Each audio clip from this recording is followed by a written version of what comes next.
Thank you very much for coming this morning. Can I welcome you to the Corporate and Resources Scrutiny Committee, the first one of 2024. So wish you all a happy new year.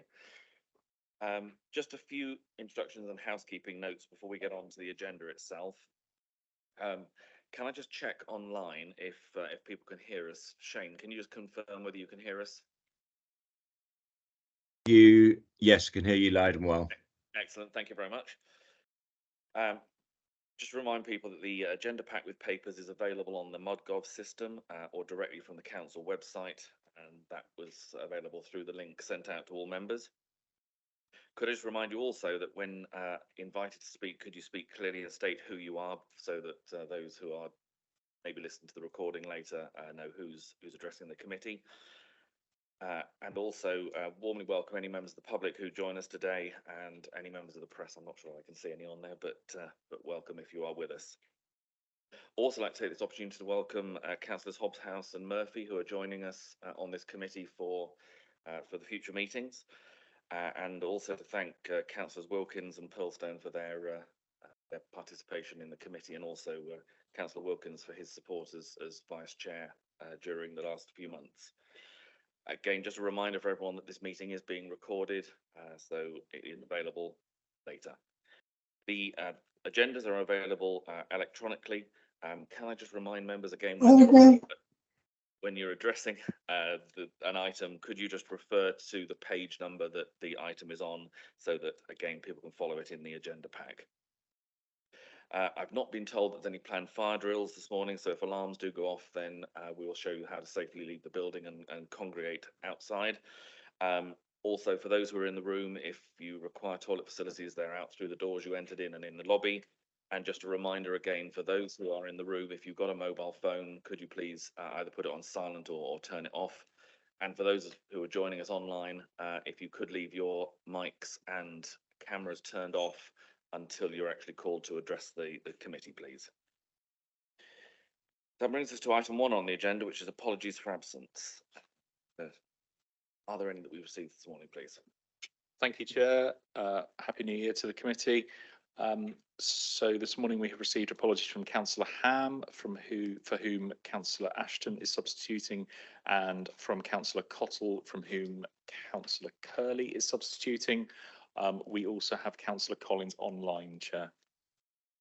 Thank you. Councillor Sound. Excuse me, Chair, forgive me if I'm wrong, but do you not have to vote in a vice chair for this meeting? Okay, so my apologies, thank you. No problem at all. We will come to that actually now. So we do need to appoint a vice chair, as I mentioned. Obviously, my former vice chair has left the committee. I was going to propose Councillor Hobhouse as vice chair for this meeting. Councillor Seed. Excellent. Are there any other nominations? Okay, in which case, those in favour of Councillor Hobhouse being vice chair for this meeting, please show. That's carried unanimously. And again, just to confirm for procedure, ultimately the vice chair will be appointed at full council, so we will need to appoint a vice chair at the start of each meeting until we get to a full council, and that can be made a permanent appointment. So item 2 on our agenda is minutes of the previous meeting. Members have had those circulated. Are there any amendments to those minutes, or could I have a proposal that they're a true and accurate record that I can then sign? Thank you, Councillor Hobhouse. Is that seconded? Councillor Seed, thank you. All those in favour that I should sign those as an accurate record, please show. That's clearly carried. Thank you. Item 3 is declarations of interest. Are there any declarations that members have, excluding the ones that are listed and are declarations relating to membership of other councils? No declarations, thank you very much. Item 4 is the public question time. I've not been advised of any public questions we've received in advance, so there is no item to cover there, which takes us on to item 5 and our first full item on the agenda, which is the 2023-24 Budget Monitoring Report, month 7. And Mr. Vaughan, I think you're going to take us through this, please. Yes, good morning.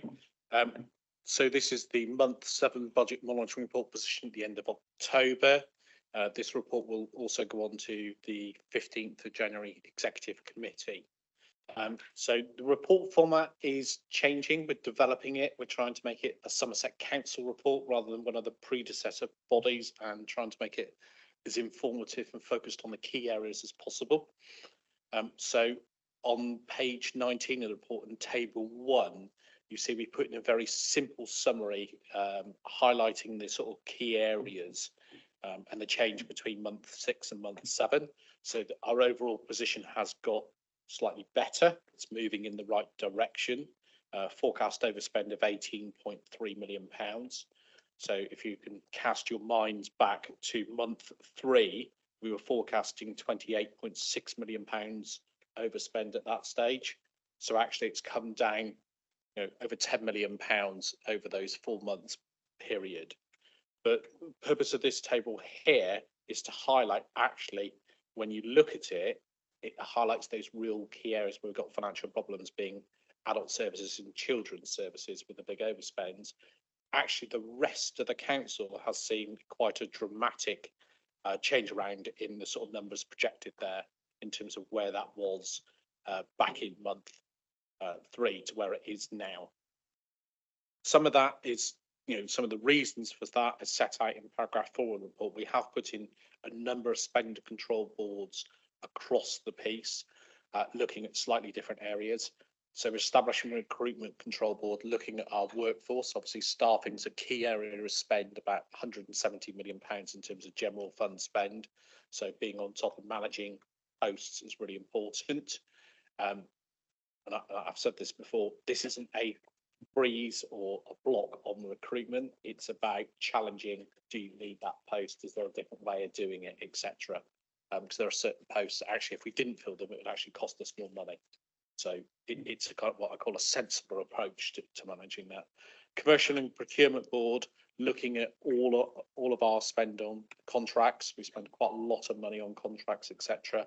Making sure that we aren't just agreeing uplifts in contracts or agreeing new contracts.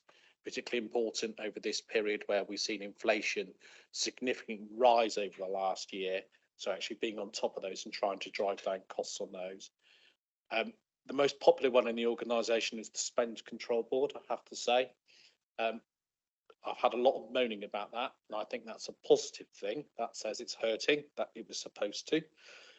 If everybody said it was all fine and okay, it would have failed. That is reviewing all spend over £100. It's also, part of this is around organisational change. So one of the things we are really enforcing this month is around the no purchase order, no pay.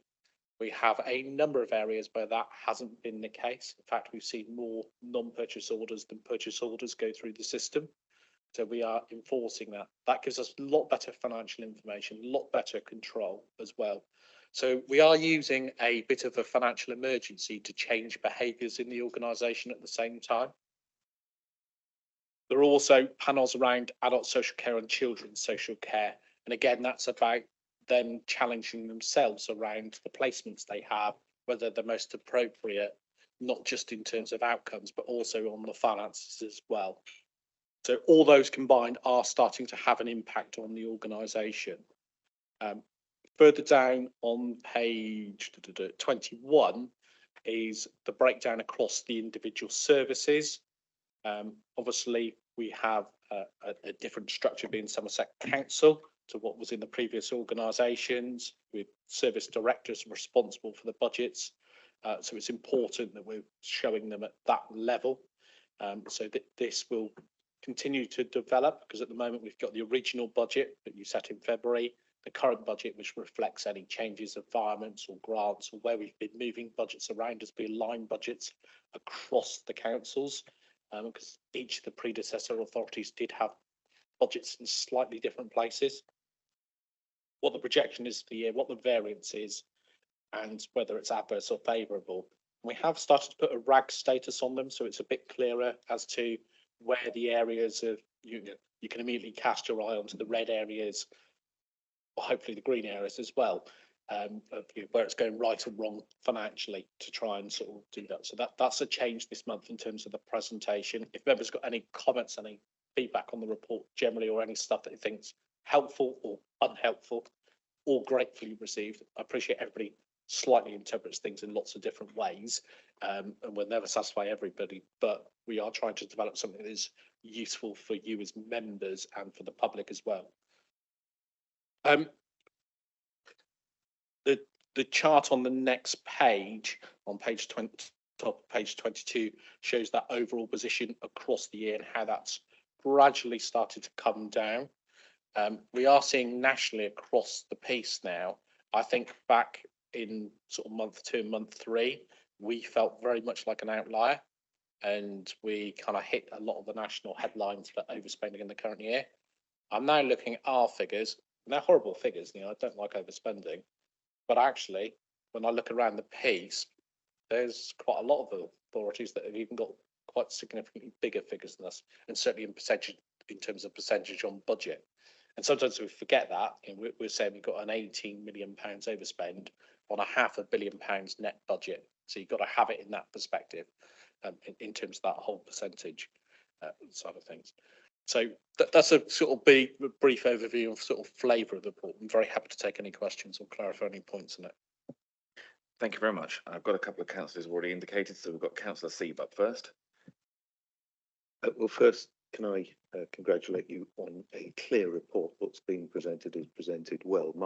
I have 3 points I'd like to make. First, I'm pleased you brought up the issue about how this council is responding relative to other councils to the crisis it finds itself dealing with, because I too have the impression that, you know, we've rolled up our sleeves and done work to try and achieve, and there seems to be a strong commitment across the staff towards that, realising what's in peril, and I do think we're doing relatively well, but I think it would be helpful if there were an independent view on that, and perhaps some evidence behind it. It's merely a perception at the moment, but clearly an important message for the public.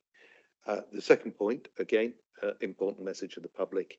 I think the report, just because of the focus on action and response, has failed to really blow the trumpet of the other services. We have basically reduced this council to 3 spend lines, and within the last reporting period, there has been an additional £1.9 million worth of savings projected elsewhere. Now, I think that's really important for the public to understand that work, because not only is it evidence of what we've been saying to the public, that, you know, the core issue is within the children's and the adults service areas, and it's around funding, but it also shows people who might casually chuck criticism at the council that, you know, they spend on this and they're spending on that. Well, actually, the work's going in there and it's having an effect, and I think that didn't come through quite loudly enough, and perhaps that's one for the comms team. The final point I'd like to make is that there are a few areas, and because I'm an experienced eye, I can see them, where the issues centre around income more than expenditure. I think that is something I would like to see this committee understanding better, particularly where we have fees and charges questions. Some of them are quite long levers. You know, an awful lot of money does pass through the planning service, for example. These are areas where we ought, as a political body, to be advising full council, where to go, in terms of pressing, for example, for national charges to be rebalanced in particular service areas. And I do find it difficult doing that when I'm presented only with net budgets. I do think that would be something for an appendix, or perhaps for a member's resource, because I think this committee, this report is quite clear as it is. It becomes very complicated if you try putting all the lines together. But I do think that that's an area we need to look at, especially as, you know, the headline this month has been, we didn't do particularly well in the local government settlement. You know, it is a balancing act of funding and expenditure. And in some cases, we have discretion over the funding. In others, we lobby to try and improve the funding. And we need to get after that. So, sorry, I'm trying to, but these are awful microphones, and you really ought to be replacing with the boom mics. Sorry, could I suggest that you put the microphone on the side where you're facing the chairman, which is the natural thing to do when talking, and therefore it just improves, because I agree with you, these mics aren't the best. Thank you. Duly admonished.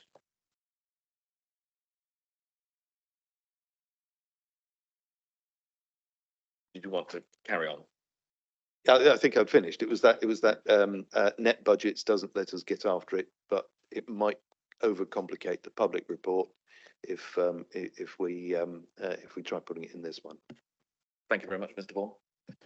Yep, so really good points there. In terms of our approach and actions, we have treated as if we've issued a section 114, and our approach is very much, if commissioners come in, what actions would they take, what would they do, what would they put in place? So we have been looking around at those councils that have been in financial trouble before and learning those lessons, hence the control boards and things like that being put in place straight away. So we have taken an awful lot of actions over the last 4 months to improve that picture by £10 million. I absolutely take the point on the net and gross expenditure. That is something we are looking to take forward in the reports. I think, like you say, we've got to be careful. We want the report to be simple enough that you can read it at a glance and get the key messages. However, you can lose something like planning, quite a big income stream. You can lose those things in the current report because it's netted off and it perhaps doesn't show that. So that is something we definitely want to put in future reports going forward. And that does, and I echo your comments around, you know, lobbying for things like fees and charges. Absolutely, planning's been the classic for years, that effectively the council is subsidising people that are putting in planning applications. If we could set them locally or have them raised more regularly, because they're only reviewed every X number of years, which isn't very often, that would certainly help us. Thank you very much. I've got 3 other councillors who've indicated so far. Councillors Trimnell, Rodriguez and Councillor Collins, who's a member of the committee but online. So we start with Councillor Trimnell. Thank you, Chair. It's just a brief question. Back in the autumn, I asked a question about whether we could have some training in understanding the finances behind the council, because lots of people have said it's a weak area for them and they don't like it. I'm concerned, were they included in the members' briefings or have they not started? I've not been able to make a finance briefing yet, but was that what they incorporate, or are you going to be doing some specific training on this? Because I think it's critical that all members have an opportunity to be shown the detail of how this works so that they understand. Mr. Vaughan. Yeah, so we have done a number of member training sessions on particular things. There's been quite a lot on schools, for instance, and children's services. There's been quite a few on adults. We have done the MTF briefings, try and do 2 of those a month. We haven't done a specific one on budget monitoring, but very happy to do that. And so, yeah, happy to put that in place. Doing these things virtually now is really easy to do. So, yeah, we can set that up. And I'd put a plea out to any members, actually. If there's other areas that is helpful, we'd much rather do some training and explain and get behind them. Because local government finance is both very simple and also very complex. The basics is very simple, there's no difference to your household stuff, but actually as you more start to drill into it, you tend to find it's more complex around some of the things. And we have some very odd rules in local government around how some of the things work. But yeah, very happy to put on some member briefings and trainings on budget monitoring. Thank you. Councillor Rodriguez. Thank you, Chair. On children's services, I've just got a question on that one. That's the one that's showing the biggest adverse variance this month, sorry, at 1.5 million. That's from the placements, external placements, predominantly, I think. looking at this, you've got the children's care panels, which is set up to review and challenge placements. Anyone looking at this would say, well, with a £1.5 million for a variance this month, those children's care panels probably aren't doing the job they're meant to do. I'm sure that's not the case, and you'll tell me that. But I think perhaps as a scrutiny body, I would quite like to know how effective are those children's care panels, some detail behind kind of how many placements have they looked at, what's happened that perhaps wouldn't have happened if those panels weren't there, because that information is not here. And obviously that just looks like it's spiraling more and more every month. Mr. Vaughan? I was going to say, I wonder if you want to bring in Heather first. Yeah. Councillor Shearer? Sorry, thank you very much. Very good question, Diego, and Diego, you're absolutely right. But it's an area that's been a problem for a long time, managing the external placements. And we have had some issues back and forth in this last month around some children having to go into unregistered placements. And even though we've been reducing that number because they're exceptionally expensive and not always the best quality, they've gone into residential. So we've taken that one into another. But the reason I put my hand up was to say that our colleagues in the children's scrutiny have actually done task and finish groups work around external placements. And I just thought it'd be really quite good if you'd seen that. It's a little while ago now that they did it. I think it might have been almost spring of last year, but I'm sure we could share the reports that came out the task and finish group because they've been as concerned about the cost of external placements as you are. Yeah, if I can just follow on from that. Children's placements is something that really is a national issue. Virtually every upper tier council you can see, and there's been quite a lot of publicity around asking the Monopolies and Mergers Commission to look into the companies behind the placements. And what you find is there's quite a lot of venture capital in there. There's a lot of companies making an awful lot of profit out of children's placements at the moment. So it really is a national issue. In terms of the detail, we can pick up that data from the children's scrutiny, update it with sort of they're reviewing every single placement when they make them. There's more than one placement panel. And I don't know the detail off the top of my head, but I can get the team to pull together a summary that we can circulate to the committee that might be quite helpful to give you a flavour of what they're actually looking at, how they're actually doing it. Thank you very much. If I could just slightly follow up on that, which was within the report, there's reference made to the fact that we're looking for the unregistered placements to end by the end of the month and bringing on the new homes that are being created in Somerset. Do you know what impact on the budget that is likely to have once that happens? It might be unfair. I don't know who wants to take that, but I was just going to come back to say absolutely this has always been the plan of the Homes and Horizons project, and I think it's something that we go about. The trouble is it depends on which report you look at when it was dated. So I believe we have got 5 or 6 homes open now with 9 children in them, and there can be more children going into some of those homes. But of course, it is problematic around matching. That's the time that it takes. But but everyone seems quite confident that we're going in the right direction. I think we've only got there's one situation for which it's not working so well, but everything else is working incredibly well.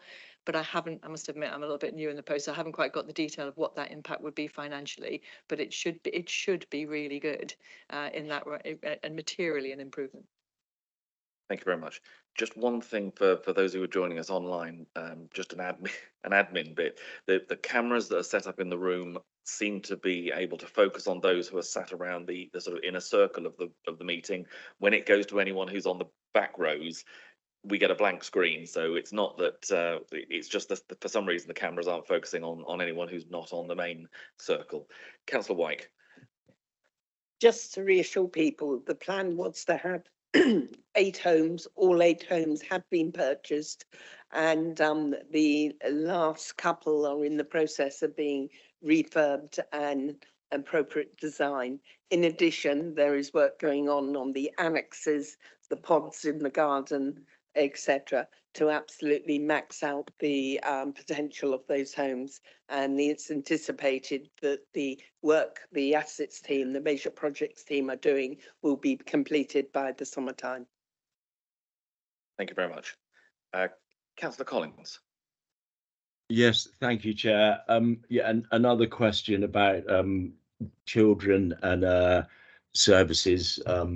Looking at table 1, I see external placements are nearly half of what we're paying out. And I understand now that 1 in 4 children's homes in the country are now run by investment vehicles, private equity companies, sovereign wealth companies from Abu Dhabi and UAE. So my question really is, how many of our council children's homes are run in-house by council organisations, or how many are run by outside investment bodies? Obviously, these are, I would guess, one of the main reasons our placements are going up from sort of 550 a month to 850 a month, I think was the rough figures. And just to remind people, the way these homes run, they tend to have 2 companies, a management company that run the place, and then an ownership company that's often offshore based, tax-free and everything else, that charge extortionate rents, which I suspect is one of the reasons for these costs going right up. So my question really is how many of our homes are run by external private equity companies? And also, are we calling for a price cap? I see many councils around the country are drilling down on this and calling for price caps on these private companies making money out of children's care. It just seems incredibly wrong in this day and age when we are all having to make cuts and savings all round the council. And I note that in lots of other areas they have been going quite well, but it's children's and adult services which the costs are just running out of control. And I suspect this is just huge profiteering. So, yeah, the question is, how many of our children's homes are run by private investment vehicles? And what are we doing about calling for a price cap on these extortionate rises in costs? Thank you, Councillor Collins. I think Councillor Leyshon, you were going to address that. Thank you, Chair. I'll add what I can. I think some of the figures are being conflated between adults and children. So where we're seeing the prices increase from 550 something to 850, those are adult placements for residential care, and it's a weekly cost rather than a monthly cost. There have not been any Somerset County Council, as was, run children's homes for many years, I think from the early 2000s. The Homes and Horizons, as we call it now, Homes to Inspire, Shore Trust, whatever name you give to it, which started under the previous administration, is being seen nationally as a really interesting development by working with a not-for-profit partner in the Shore Trust. Anything about a price cap or management or private equity funded homes for children, I would suggest is much more something for national government than local government. But I think we would all share Councillor Collins' view that nobody should be making big profits, which I understand are expected to be between 25 and 35% profits out of children's lives when they're not able or not safe to live at home. I completely agree. So if you're watching the post office scandal dramatisation, I don't know whether there'll ever be one about some of the other scandals in this country, but I think profits made out of homes for children should be right up there. I agree with you. Thank you, Chair. Councillor Shearer, I think you wanted to comment as well. No, thank you so much, and thank you, Liz, for that. That's helped me not have to say so much, which is good. I just wanted to add in that the Homes and Horizons project, which Liz is absolutely right, has had national recognition, which is really good. It does a number of things. Obviously, it does a little bit of disruption of the market because we have both on children's and adults. There's been an obligation through statute that we should manage a market of provision, delivery, if you like, and supplies. It's incredibly difficult when there aren't enough, and there's greater need than there is supply. But bringing that particular thing in house is good. But the thing to remember also about Homes and Horizons is it isn't just about those fabulous homes, which are homes for children, as opposed to children's homes, which has a whole different feeling. But they're also they're codependent upon also increasing our capacity to foster. fostering is incredibly important. That permanence for the children who need this kind of care it's really key to get the fostering side of it, because some of these children, the ones who end up in our homes and horizons, may have had as many as 12 placements in the previous year, 20 from being 5 to 14. That's quite a disruptive background for children. So if we can get our fostering better and our permanence options better and adoption, that's a big thing. And also therapeutic education is part of the same project, because again, we know that children do better and are more able to stay in fostering and permanent situations when they're in school. And for children who've been out of school for a couple of years, the therapeutic education gets them back into school gently, and then they can have better outcomes. So there's lots of levers to pull on this one, but you're absolutely right that at the moment where there's more demand than there is supply, then it's a seller's market rather than a buyer's market. Thank you very much. If I could ask one question of I think it's probably Mr. Vaughan, in terms of format, I think that my own feeling is the report is useful in terms of making it clearer how to follow. There's one bit I would like a little bit of clarification on, and that's on page 27. It's referred in some comments earlier about the it refers to adult services and talks about the fee levels for care home placements and the impact that that's having on spending. I'm just trying to identify how and where I see that in the table as to where that impact is reflected, and whether you could just explain that, please. Yes, so it affects all the fees across all the areas. Actually, we tend to talk about the residential care, but it is across LD as well, learning disabilities and mental health as well. So when you look at that table on page 27, you'll see the majority of the RAG statuses are red. So it's flowing through all of those areas across the piece in terms of the fees. I mean, the one that we do quote is that residential placements, because most people understand that, but we are seeing inflation in all the areas across them. I think it would just be useful to explain that, because obviously when I was looking at the table and you look at the residential and nursing bits, they account for a relatively small proportion of the overall overspend. So it was just trying to tally how those are impacting. Okay, are there any other questions within the room? I have got at least one online, but last opportunity for committee members. Okay, Councillor Chilcott, you've got your hand up, please. Good morning, Chair. Good morning, committee. Just to say, actually, the sound is coming across really well online. It might not be in the room, but it's probably one of the best I've had meeting-wise, so that's a positive for the day. So just some questions, please. And firstly, thanks for the report. I think the level of detail is great, and we can all get under the skin of where the challenges are and the mitigations that are being put in place. But just a few points, if I may. I think firstly, we've heard quite an optimistic turn on this month's outturn, but I would say that whilst it's a 10 million improvement, most of that 7 million is a clawback for connecting Devon and Somerset. That is not an improvement in a budget position. That is a fortunate amount of money that's coming back. It's a bit of a one-off windfall, if you like, and not something that can be relied upon. And also the comparison with other authorities. I think every authority is individual. Some have, for example, used a large amount of reserves in setting their year's budgets, and some have not. So some have really balanced budgets this year, and some have those that are balanced with use of reserves. So I think for me, there's a caution around every council being different. So just some questions on the paper itself. So the housing section, which starts on page 55, there are still no reporting figures there. It's still all zeros.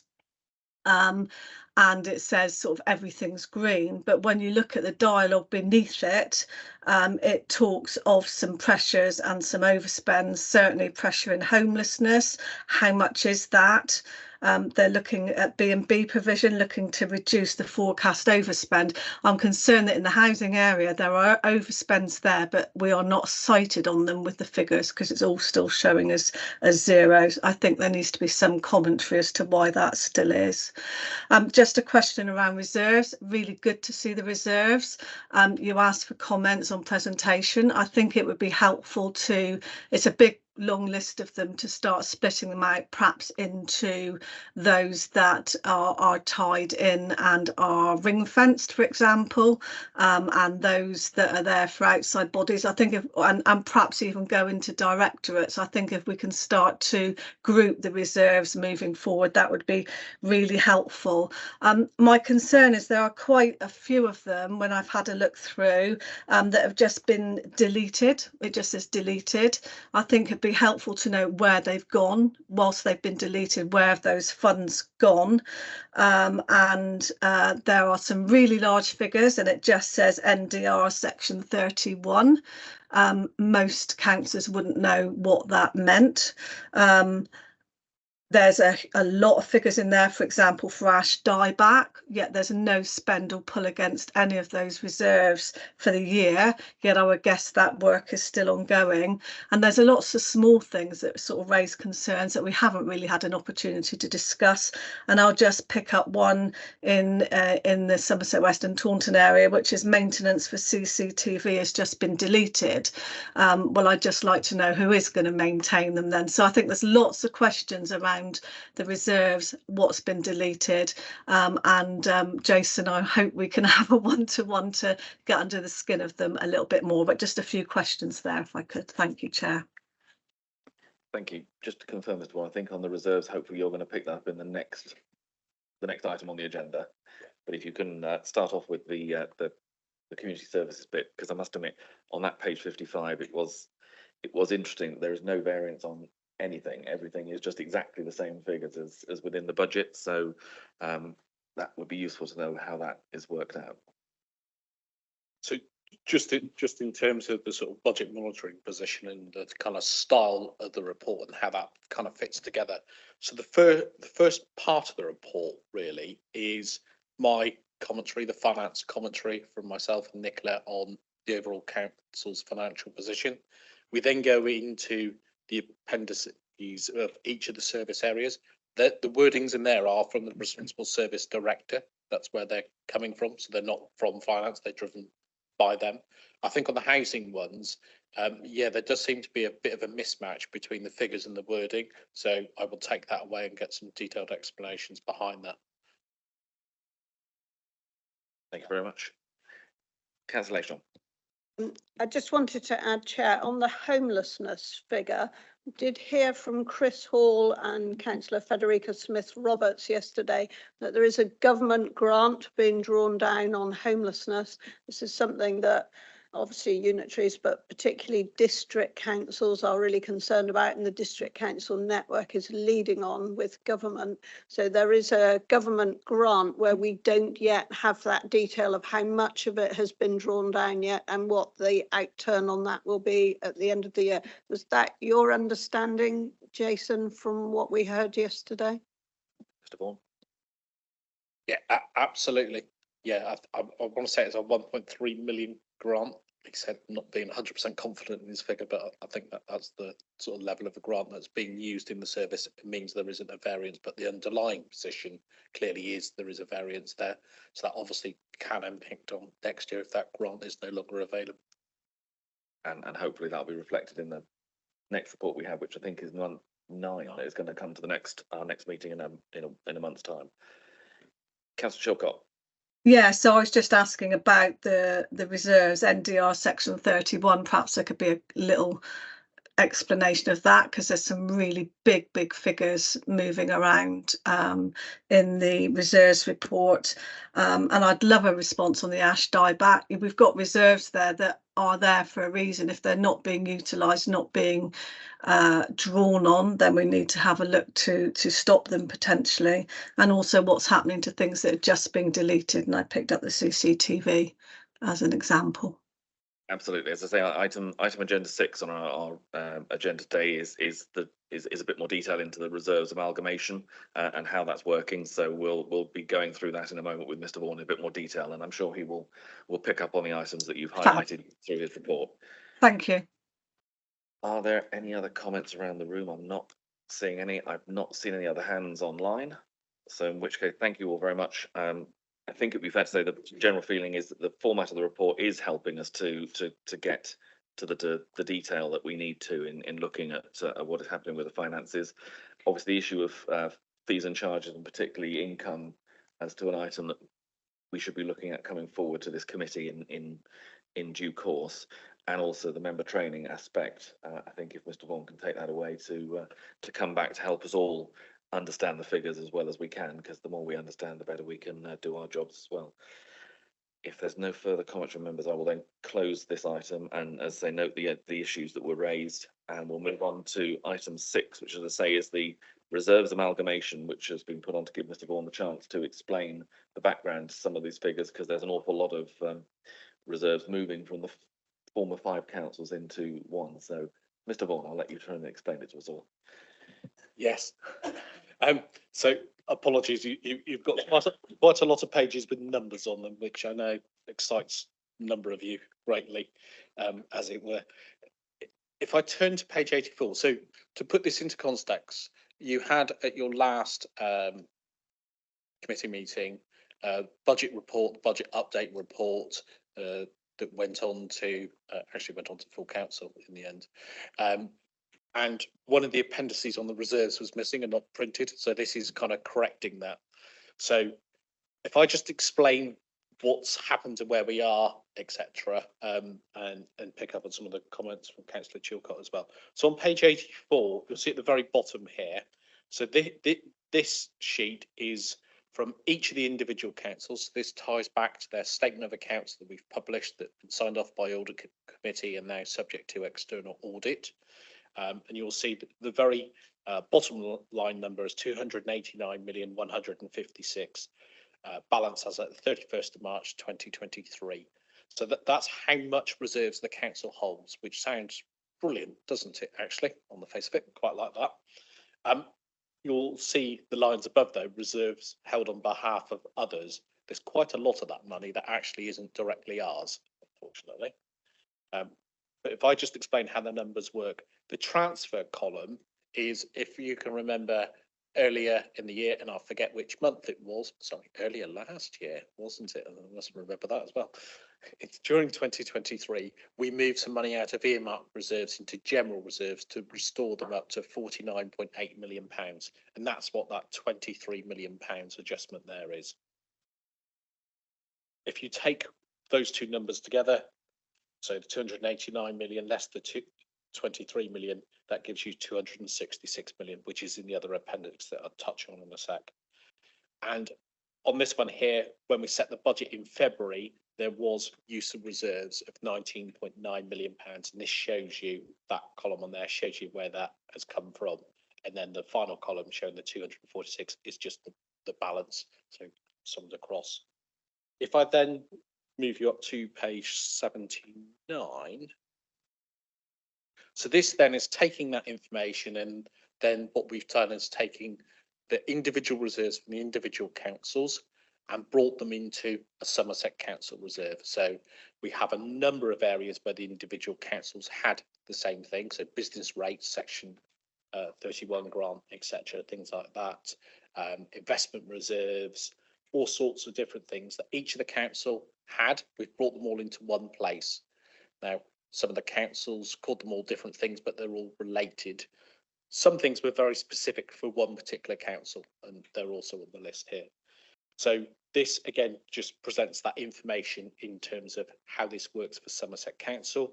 You'll see also on here, again, you look at the figure and you say, bottom right figure, the new balance, £246 million. Again, Somerset Council's good place, but look above, 131.4 of that is not our money, as reserves we're holding on behalf of others. You need to go up to page 78, the bottom on there, to actually see what our earmarked reserves figure is, 114,786,000. So we have general reserves 49.8 and earmarked reserves 114,786. So this shows the new balance for the new council. It is a straightforward list. I will draw out one of the reserves towards the top of page 78, line number 42, MTFP support reserve. You'll see that £36.8 million total on there. reason why I'm flagging that will feature in the budget reports coming forward over the next few months. That's money that each of the councils had in different sorts of reserves to support the budget, and we've gone through each of these reserves and tried to understand what the purpose behind them are, and what the likely draws on them and how flexible or not they were. So accountants are very good at putting money into reserves. We're very good at trying to come up with names that people don't understand what the reserve is for, so that we can keep lots of money set aside. We've gone through all of that and started to challenge them. And that's what this resulting list is here. I would say this is not complete though. We've still got more work to do. I think we're about 90% there. There's still more work and refinement to go through each of these and really challenge each of these reserves around, actually, is that really what it says? Can we free that up, use that for other things? They really, depending on what they are, you'll look at the individual names. We tried to put in some descriptions here. Going forward, we will, taking on Councillor Chilcott's point, actually group these under various different headings so that it's a bit easier to follow the types of reserves, because there are some very specific ones, there are some more general ones. So we'll look at that presentation, but this was just to show, because I think there was a concern from members of trying to understand how we'd move from the 5 councils into the Somerset Council reserve position, and that's all this does. So going forward, as part of budget monitoring, you'll see this in month 9 on the quarterly reports. We will also include an appendix on reserves. So that £114 million figure, we will present back to you and show if there's been any changes on that, any draws on that.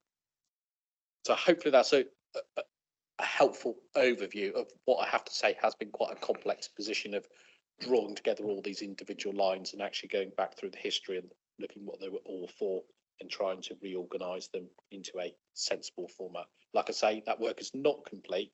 It will be complete over the next couple of months in terms of how we group them, etc.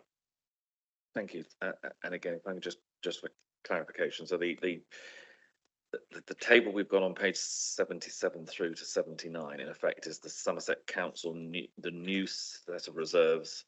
The column second to the right, pre-approved MTPF, is the money that's been transferred from those reserves into our current budget. Okay, and if you then move on to the other table, which is the ones on pages 81 through to 84, I think, that's showing how the reserves were held by the other councils and where they've been transferred into the new table at the top. Perfect, absolutely. Okay, any questions from members in the room, please? Yes, Councillor Rodriguez. Not great at finances, Jason, but there's a question that I had last time that I think I still have today on the MTFP's support one, the 36.8 million, which I think we saw that figure at the last scrutiny. That's what I wanted to know is what actually is that money? Where does it come from? What pots of money? Is it that, for example, and I'm not saying this at all, but for example, you've taken, or that's 500 grand from, I don't know, street cleaning, that's not being done, so it's put in that pot. For example, that's what I don't know what that 36 million is actually about. Mr. Bond. Yeah, if it's helpful, we can give the breakdown behind that. So, but that reserve is made up a combination of a number of other reserves, but we can provide an easy table that shows that. So it's not taking stuff out of services. Let's be clear. This is just how we're reorganising earmarked reserves. The majority of which councils have described as some sort of budget support reserve or medium-term financial plan reserve. So each of the councils have called them slightly different things, but I can produce the table for you if that'd be helpful. Thank you. Any other questions in the room? Yes, Councillor Trimnell. Thank you. Yeah, I think, I mean, the very fact that you just introduced by saying I'm not very good at finances backs up why I think people would like to have some kind of training and help with understanding these things. One of the things actually that Councillor Filmer has just done is explained the differences really well between these two tables, which I don't think was particularly clear from the report. And what I'd like to think is that when we've got very little time, and I know everybody's pressed, but when you're trying to go through these agendas, when you've got to try and work work out what it's telling you. If it could just be explained, that would be really helpful. It's not a criticism, but it's just, you know, this might be helpful going forward. Plus, the fact that it took me ages to realise it was a different agenda item, because it's just sort of slung in on the side, and maybe we need an opening page just with a very short description, so, you know, to make that really clear. So it's just feedback, really, I suppose, more than anything. Although I did want to ask, there was one bit, and again, I don't know whether this is the right place to be asking, but line 65 on page 78, supported bus services, Department of Transport funding to support service improvements. I understand that we received some money from the government. Am I right, from the levelling up in order to help with bus and transport? Am I right there? Is that shown in these figures, and what is that for? Because obviously we've got a bus service that looks like it's going to be withdrawn or amended at best in the area that I live in. And so I'm wondering, would those reserves be able to help that? Just before Mr. Vaughan comes in, I'm going to take a bit of blame on some of the situation in terms of the report. Following various questions that were raised around about full council, I actually contacted Mr. Vaughan and the officers and said, can we please have a bit more of a breakdown of the reserves, because it obviously came to full council. There was some degree of confusion as to what was happening. So we said, can we get this on to our next scrutiny committee? So it went in right at the last minute, which is why it didn't have a full report. But it was just to make sure these figures came to us, that we did have access to them. So to some extent, I'll put my hand up and say, I dropped it on Mr. Vaughan at the last minute to say, can we please have this information so members can get their heads around it? So we will try and get more information in the future, but it was a last minute thing, as that's why it's not quite as detailed as it otherwise could have been. No, that's fine. It's just a point, that was all. No blame or complaint. I think it's a fair comment in terms of we could have made this clearer. Make sure we don't do that again, as it were.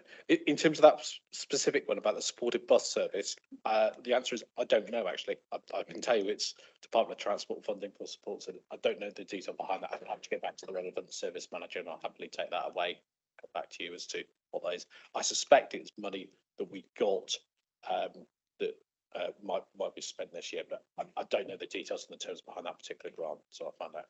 Okay. Thank you. Any other comments or questions from members? Yes, and Councillor Locke, and then we'll move online. Mine's just a brief one. I mean, recently, Yeovil Town Council has had a presentation from Somerset officers regarding taking over services and what have you. I see through our lists here, which we have here, a lot of has been mentioned before, zero figures and deleted, wrote against them. Are these a lot of the services, just for a bit of clarity, that you're possibly expecting some of the parishes to pick up the tabs for running them? Could I just have a little bit of clarity on that, or have I got the complete wrong end of the stick? Mr. Vaughan. Looking at Councillor Lacey, I'm wondering if she's diving in or not. I can't say it. Councillor, I'll try, but I will just say that this is going to be on a case-by-case basis, asset by asset, service by service, and in places there will be both asset and services looked at for devolution. It is going to be a significant piece of work to do this, and Bridgewater, of course, was the pilot through the lead up to vesting day. And I think if you spoke to any of the Bridgewater town councillors, they probably would tell you that it is a longer piece of work than they might wish it to be. I know I'm sitting next to Councillor Wyke. She and I had quite a bit of experience at Mendip District Council about transfer of assets to town, city, parish councils. It is really significant work, and it needs property experience and legal experience and finance experience to come together, and then also working with the officers who actually have been delivering the services. So I think how this reserves amalgamation is understood sits alongside that in places.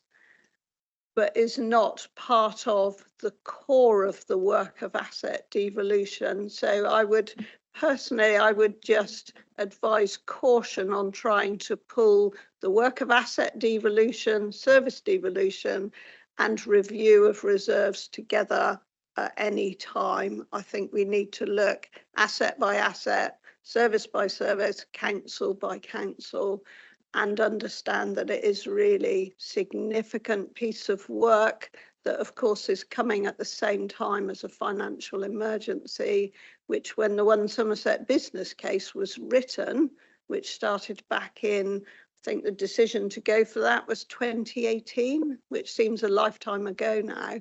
And it feels like that was written in a different financial environment. So I'm not being any help to you, I'm afraid, Chair. I'm just trying to express my reasons for caution in trying to conflate different areas of work within this one big council. Thank you. Thank you. I'll come to Mr. Vaughan, then back to Councillor Locke. Yeah, I think your question's more around the budget report that you'll get at your next meeting, possibly rather than this reserves position. So hold that thought to your next meeting, because I think that's where the key information will come in.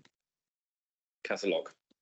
Sorry, Chairman, I can't remember the date of the next meeting, but I do know that parishes, or the larger parishes, you know, need answers now to be able to start setting their budgets and to see whether some of the things they've been asked or consider taking over is affordable. So I don't think time, it's all right hearing what Liz have said, it's a long job and what have you, but it's a very short time for parishes to do what this authority wants, for them to come up with some, I mean, it's not just a case of putting up council tax to pay for this, that and the other. There needs to be, things need to be looked at sort of methodically, and are they affordable? And so I say time is not of an essence. So when is the next meeting, Chair? Can you? Yep, so our next meeting is the 1st of February, and of course the papers will be printed before that.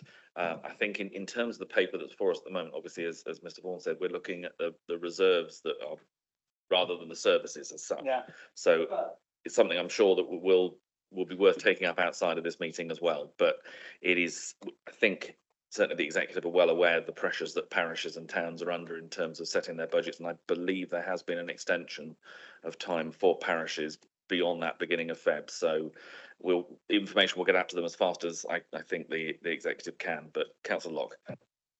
I just thought I would just raise it, you know, as a bit of support for a parish which I am part of in Yeovil, and it's not just Yeovil, it's other parishes as well which need these answers. Thank you. Thank you very much. Just before I come to Councillor Chilcott, obviously, Mr. Vaughan, there were a couple of queries raised by Councillor Chilcott on the previous item relating to specific reserve that she mentioned. I don't know whether you want to address that or let Councillor Chilcott come back and remind you. It's up to you. Well, happy that Councillor Chilcott comes in and picks it up. But the other thing I was going to say is I'm very happy to have a one-to-one with Mandy and actually go through the detail, because I suspect that's easier on some of these, to be honest. Okay, Councillor Chilcott. Thank you. Happy to take them offline, Jason. We'll catch up soon. So for me, I have banged on about reserves, as Jason will know, for a long time, but they're absolutely key to the resilience of the council. And we've got so many large pulls on reserves at the moment. You know, that's one off. You can't keep doing that. So for me, I suppose the plea is, and firstly, apologies, I read this as an appendix to the previous paper because there was nothing in between. So I was just reading through on mod.gov and it wasn't separated. So that's why my questions came in the wrong place. I think there's lots we can do. I think if we look at the previous report on the budget monitoring, we've got graphs, we've got pie charts, we've got tracking of the budget. We need to be doing the same with reserves. We need to understand as councillors how much they've gone down by. We need to understand absolutely how much of it's ring fenced. ring-fenced reserves, perhaps if it's money for town deal monies, cannot be used to support us moving forward. And I think at the moment there really isn't a sense of how much money we've got, how much it's gone down by, and how much can be used moving forward. And for me, that's what I would be looking for, so that we can all clearly see the vulnerability, if you like, of big pulls on reserves, which I have no doubt will actually happen again to set the budget in February. So I hope that that can be done. I hope that we can, you know, a pie chart with how much is usable, non-usable, you know, there's 1,000,001 ways to present it that I think will help councillors understand the reserves a bit better. And just my last question I do want to have an answer for, there's a lot here that have just got deleted on them. I think you've got to put where they've gone or what's happened to them, as opposed to just deleted, because there's a few there that I've certainly got concerns about, but I'll leave it there, Chair. Thank you. Thank you very much, Mr. Bourne. Yeah, I think the answer is yes to all the points Mandy raised in terms of the presentation of the figures and how we can do that going forward. Absolutely. And like I said, I met with Councillor Chilcott and we'll go through the detail on that. It's probably the easiest way of dealing with those. Thank you. Thank you very much. I'm not seeing any other comments in the room. So again, thank you for comments from members and for the answers. I think again, if as was highlighted, we can see a sort of similar format to the previous report actually coming out for reserves in the future. I think that would be helpful for us to get our heads around it. And obviously it's good to take it up with individual members, but I think we need to get that information to the 109 other members so that we all understand what's going on. It is quite complex, I think, as we said this year, with the transfer of finances from the 5 councils to 1, and going into a bit more detail on that, I think would be helpful for other members as well. So if you'll have to take that forward, Mr. Warner, and again, if there are specific issues that I guess that members have relating to specific reserves, if they make contact to your team, in the best way would be how? Either myself or Nicola Hicks, very happy to deal with them. Thank you very much. If there's nothing else on that item, then we'll move on then please to item 7 on our agenda, which is the Business System for Finance Implementation Review. And I believe, Claire Griffiths, you're going to introduce this for us, please. Thank you, Chair. I don't know, Jason, did you want to say anything first?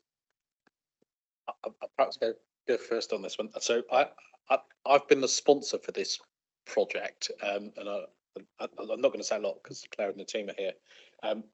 There's just a couple of things I would say is this was an immensely challenging project. I think the phrase would be that ideally you wouldn't want to do. Nobody likes changing finance systems. Moving from 5 to 1 is a bit of a nightmare. When I started seeing the headlines of Birmingham of what they'd done, so they've implemented from SAP to Oracle, a system that was going to cost 20 million is now forecast to cost at least 100 million towards 200 million. And that, by the way, they can't get any information out of their system at the moment, which is a slight issue. Thankfully, we're not that in that place, and you'll hear from the team in a minute that we've delivered this project both on time and under budget. That's quite a rare thing for this type of stuff. And so I just wanted to place my thanks to the team for doing it. I can remember when I was first appointed as a Section 151 officer, a mentor friend of mine said to me, Jason, to be successful, you need to have one of 3 things, and you need to work out which one it is. You need to be really good at your job. I thought, well, that's a bit challenging. You need to be really lucky. Well, I haven't won the lottery yet. Or you need to employ really good people.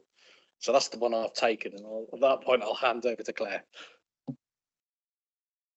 Thank you. So this project started about 2.5 years ago under the former Somerset County Council, on the recognition on kind of 2 aspects. One, Somerset County Council had SAP financial system, and the support for that was ending in about 2 years' time from now. But also, as you all know, we had 5 councils coming into one. Across those 5 councils, we had 4 finance systems, and it was not an acceptable place for us to have from the new Somerset Council to be having finance in a number of different systems, and began to try to pull that together in reporting. My role as head of service for procurement at the time was to work with my colleagues who will be today. So we've got Andy Canal, who's our service director for ICT, and also Ben, who's our head of service for corporate finance. So they're kind of the technical experts. My side was the project management and procurement side. So we, 2.5 years ago, looked at what our options were. whether we keep with what we've got, whether we then kind of from a whole range of, do we use one of the systems that's already in place up to procuring a whole new system. Went through that decision-making process and also the market appraisal and assessment around that.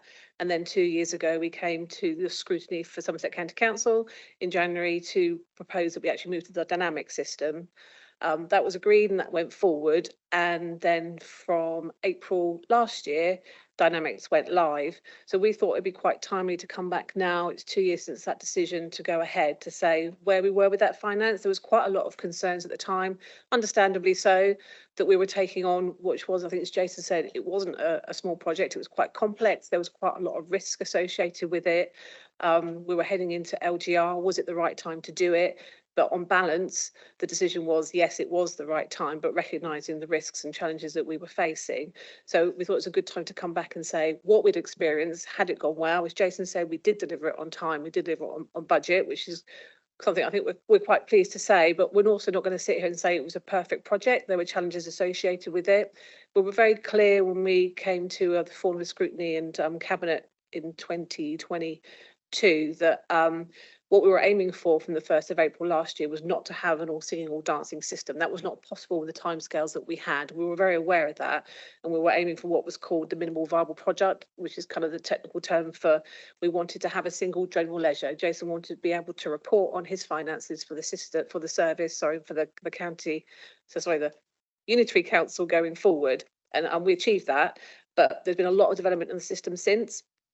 And so I'm going to hand over to my colleague Ben, who's the finance expert, who can take you through what we had on day one, how that went, and where we are now, and then also what our plans are for the future going forward for the system. Thank you.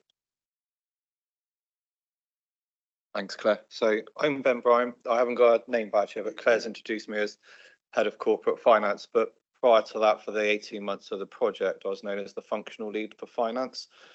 And there's a series of slides here that have been circulated. I think one of the things was a journey is what we had and we still are going through, but there's a tone here by me speaking rather than say Andy and Claire around trying to give some assurance around the finance system, being able to get information out of the finance system. You've just had the budget report presented and that information came out the finance system, for example. So there's 4 slides here and I can go into as much detail as you like, but I'll just start with the first slide here and just explain some of the acronyms. And the 4 slides here talk about what is a minimum viable product, which we said was a standard functioning system, not that all singing, all dancing thing. I think these slides show the green being the things that were working for day one, turned out to be the 17th of April for us. Those things that could be available and actually did the Dynamics core product, which is the Microsoft product, deliver, or is there something called an ISV? So ISV stands for Independent Software Vendor. And what that does is basically these are wraparound products that enhance the standard product of the Microsoft Dynamics solution. For example, we've got something called Solver, which is the thing that manages our budget, does our budget reporting. So although we have Dynamics as a transactional finance system, a lot of the budget stuff is done in another system which integrates. It looks like one system, but it's reported through 2. The other acronym on here is something called MVP, which was that minimum viable product. So the first slide here is around general ledger, basically. So do we have a general ledger? Have we got a chart of accounts, which is our cost center structure and our hierarchy structure? Could we do VAT? Could we do budgeting? Budgeting, the answer that we've gone down the road of no, we'll use an ISV. There are other councils that are using Microsoft Dynamics that are using Dynamics, but they're having to use a lot of Power BI reporting, and also the restriction with that is they're not able to record their forecasts and go back over them and do comparisons and have them at versions, but also some of the commentary. So what we're able to do with Solver is to do that. Cash and bank management, so Camilo bank statements, and then inquiries there, just about how we do some of our reporting again through Solver. If you go to the next slide, please. This slide more around the procure to pay, which is more about accounts payable and procurement. So that first section there on the left-hand side, as I look at it, it talks around purchase ordering. So the system's always been able to do purchase ordering. We talked earlier, actually Jason did, around one of the things here is the system can, but the culture the organisation needs to get into is purchase ordering. So although the system can, you might hear noise that the system can't, but is it the system can't or the service can't or don't want to? And that's some of the a hint there to some of the struggles actually through there, where the system's been the driver for some of this culture and this reorganisation. Actually, the system can. To the right-hand side of the slides there is around, can we pay people? And you can see down there as that goes down through, yes. There have been some developments along the way, particularly here. There's an ISV on the right-hand table there to the bottom where it says to detect and prevent duplicate, being amber. So day one, there is a solution where we scan invoice in, so we don't manually punch everything, we can scan those in. And that had some duplicate payment invoice detection in it, but actually we've strengthened that with another reporting mechanism through Fiscal Tech, which allows us to, at the point of making our daily payment runs, we can send them a report about what we're about to pay, what we have paid. So they've got a record over the last 2 years, which even spans some of the legacy councils. And they could alert us to potential duplicates we're about to pay today. We can then run a report, check that, and intercept any of those payments before we make them. So what we're doing at the front door of scanning invoices coming in is trying to see, does that look like a potential duplicate invoice from a single supplier? And also before we make the payments, are we about to make a potential duplicate payment as well? And so that adds some of those strengthened assurances around the controls in the system. Yep. Order to cash is what's known in my world as accounts receivable. The order to cash is project speak. Order to cash is one of those areas where can we raise our income invoices to our customers for services that we provide. The lot of the yellow here is around doing that dunning or debt recovery process, to which we've gone live with before Christmas, and we started that in October. We didn't expect to go live with chasing our debt there. And some of the reporting about debt reporting and age debt reporting by service. It's critical now, isn't it, that as a council we collect all the income that's due to us, as well as we heard earlier about reviewing our fees and charges and what more can we charge for, what services could we provide. And that's where we've worked through the system now, where we're now functioning what debt is owed to us and how do we effectively chase that. This one very grey, this is fixed assets, so this is more for my accounting team. So how do we manage the financial record of our fixed assets? So Dynamics doesn't have a local authority and it's a very niche and technical area. And our implementation partner, being Ernst & Young, are very interested in this area and are to the close now of designing and implementing a brand new module to work with Dynamics on fixed asset accounting. This here then, just moving into some of the, well, we had a system go live. You saw a lot of the green, but there were some reds and ambers in there, as well as some of the ISVs, so those third-party integrations. But actually, as we go through each of the months, each of these columns refer to either system support, accounts payable or accounts receivable, and how much work we've done since then. So I've talked about the duplicate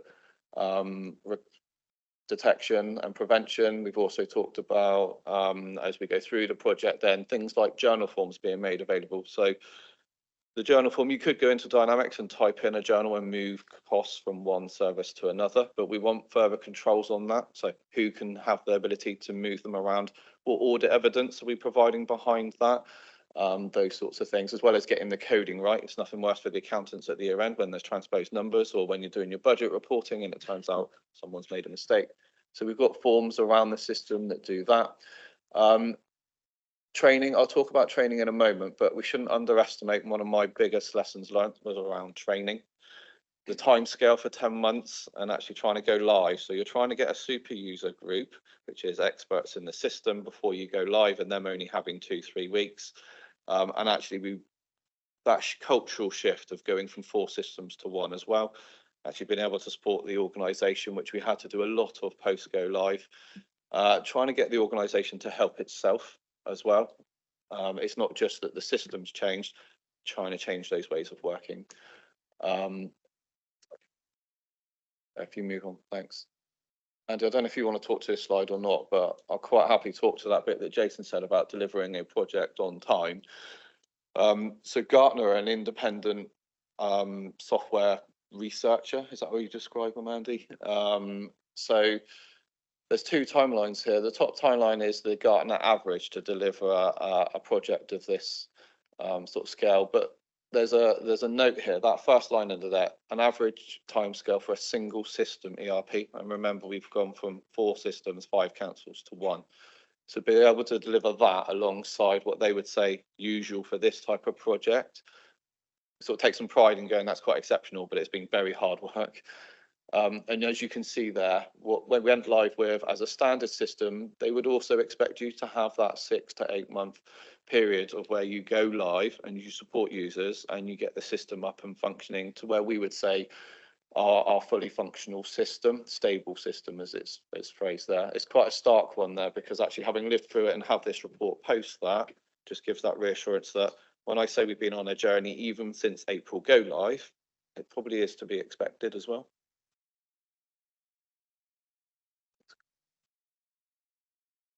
Yeah, so just to reinforce that this is a great achievement. You know, that single system, we've done way more than other authorities or even private sector companies. But this is not just the stats for local government; it's for the the whole of the UK and Europe. We've done exceptionally well to deliver this in this time frame. We always knew there would be risks. We always knew there would be things we need to do after the event. But having lived through it as well, and there were some really scary moments, but we have kind of delivered a fully functional system in a time quicker than normally you do 1 to 1 rather than 4 into 1 or 5 into 1. So it should be noted that this is a great achievement for all of the people on the project. And there's a lot of people that have been involved, and there's a lot of people that worked big hours and got stressed around this and come out the other end with a system that they're proud of. I just want to make that point. Really. Okay, thanks, Andy. And just on the back of some of the system implementation is one thing, but actually the 5 ways of working, not to underestimate that. So the system can only report what's in it. So when you're trying to bring 5 budgets together, you're trying to have a single cost center and service structure. We're still evolving some of that. Where do the budgets sit? Well, we talked about the reserves, where have the reserves moved to? The system can only put in and report what's given to it. And some of that journey over the last 8 months has been that as well. Am I the budget holder for this cost center? I don't know. Were you before? The system can tell you if you are now, but only if you tell it it's right that you are. And so we've had to go through a lot of that. And there's been a lot of work over the last few months around trying to put that right. But we're still in a backdrop of an evolving authority here as well. Still going through, even I was appointed last month, the tier below me who's in place there. We're in an interim structure world as well, so we'll still have some of those evolutions in the system which actually aren't the system as such, but as we get smarter with us, the authority consolidates. This one here about training then, so this was just my reference to, we went live, we delivered a load of sessions and we said there you go, there's a system that works. I think the bit to really dwell on is that post go live training. And we had 57 all staff daily drop-in sessions. So a lot of the feedback going, I can't make the system work, it's not doing what I need it to do. And us saying, we are developing the system. Yes, there are some things for the system, but there's also how do we help you?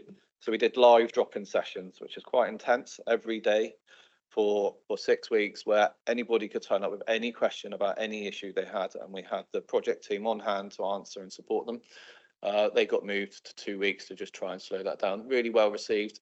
And actually, I think that's what took us away from the system's broken or it doesn't work, or is it, I don't know how, or it is broken and it's reassuring to hear that it isn't me. And what are we doing about it next? And where we're at now, we've relaunched last month, and there's another meeting this month, next week, of 92 super users trying to go again. What is it as a super user group I would, from a system point of view, expect of them? How can we help them to then in turn them help the authority as well? We're doing that in a much more organised manner this time, rather than just trying to get people that are keen and willing day one, actually trying to arm them to be able to support better. Thanks, Claire. So this is that bit around moving out of the journey we've been into around where are we at with controls. Something that we took to audit committee last month, but kind of landed it on them as a slide without them being able to have that preview. So some of you might have been in that session, and I'll just go back over this again. Not usual risk scoring here on my amber green. Green is that it's got the controls that we fully expect. Amber is it's got controls, but what else can we do as well, just to show the areas that we're going to further strengthen. There's nothing here that jumps out. We've got environment controls about how do people physically access, and it's linked to single sign-ons and all that sort of stuff. So the IT world, as well as who can access and what roles are they given. The one that's very amber there around security roles is because we use the dynamic standard roles. So if you're an accounts payable clerk, you've got the accounts payable, but we're just working through and we've got engagement with Microsoft now. They're looking at what else do local authority do, where you add in even further controls and look at specific segregations of duties and things. The system has a lot in it, but what more would we want to really make sure that where we've got some other controls where you will do that and you don't do that, or we're having to break down some of the standard ones, what Microsoft are keen on is understand what the local authority standard transaction roles look like. Working through there, accounts payable is probably the biggest risk area because that's where fraud is going to be, isn't it? Rather than potentially AR. And we've got the controls in there, segregations of duties, as well as I talked earlier about that duplicate prevention as well. These are some of those additional business controls, so things outside of the system. I won't talk to any of these necessarily unless anybody wants me to come back to them, but we also do more than what the system does, just because we want to make sure things are right. And for example, the budget reporting there, a bit like the journal controls, which is when you move in actuals, if we move budgets, how are they recorded? Which committee were they approved in, and etc., so that we've got that evidence backed that why are we moving budgets around, so we do that as well. Reporting capabilities. So there is still some murmur about I can't get some of my financial information out of the system. So just to show that Microsoft being or Dynamics being a Microsoft product, it gives us different avenues for reporting. So you can directly inquire in the system, but that's very granular detail. So do you want to inquire right down to what supplier have I paid or what cost center have I spent on? Solver then allows us to put our budget hierarchy together. So actually for most people, they're concerned more about not the individual cost center, but what's the value of IT or even finance up to the budget monitoring reports that you've seen today. The revenue budgets are in, the capital budgets are something that we've been working on. They're being a bit more complex in terms of trying to get the information together. We're looking at putting that through Solver so we can get the reporting through the same avenue of the revenue reports. For those that have been on audit committee, you'd have seen where we've been at with some of our year-end audits that are progressing now. And so that our next focus will be how do we then look to this financial year's closure and how do we do the accounts reporting for there. And then Power BI is probably that opportunity area. We've got some reports out of there. So our transparency report is online, the over 500. So if anybody wants to see what spend we've got, yes, that's a statutory report anyway, but also shows that we can get all that information out of the system, as well as developing the age debt report just before Christmas as well. Power BI is the area that I think we will even move forward with, and Andy, the opportunities within IT to look forward with some of the AIs and things as well, but reporting is something that will continually evolve. This is the last slide for me in terms of next steps. So these are just some of the things that we need to move forward with. Some of it the system, some of it is around how we're using the system, particularly in my area of head of corporate, things like accounts payable and making sure we're getting the budget reporting out and the fixed assets there. Great question. So bit of a journey there of how do we go through the project as to how have we got a system in place today, some of the reassurances around the system. Thank you very much. I think I've got Councillor Seeb, you wanted to yes, Maybe stepping a little away from the system per se rather than accounting practice, but something which struck me when we were reviewing the reserves is we need to keep track of our liabilities. The larger amounts of money in our bank that's in the reserves line is owed to other, we're holding it on behalf of other people and they can draw it down. And a council is a very complicated set of liabilities, some of which are things like Section 106 funds, where we may actually originally collect an amount of money ahead of there being a council project. So it is a simple liability, then it eventually becomes allocated to a project with the expectation of expenditure, but basically the clock keeps running. And if we haven't actually spent the fund on the intended planning obligation, it has to be returned. So, this sort of chimes with Gove staring at our reserves and saying they've got loads of money. Well, actually, yes, a lot of it's held for other people, and it's not ours to keep. I've not seen anything about capturing the liabilities in the processing payments section, which I'm hoping I will get some assurance of.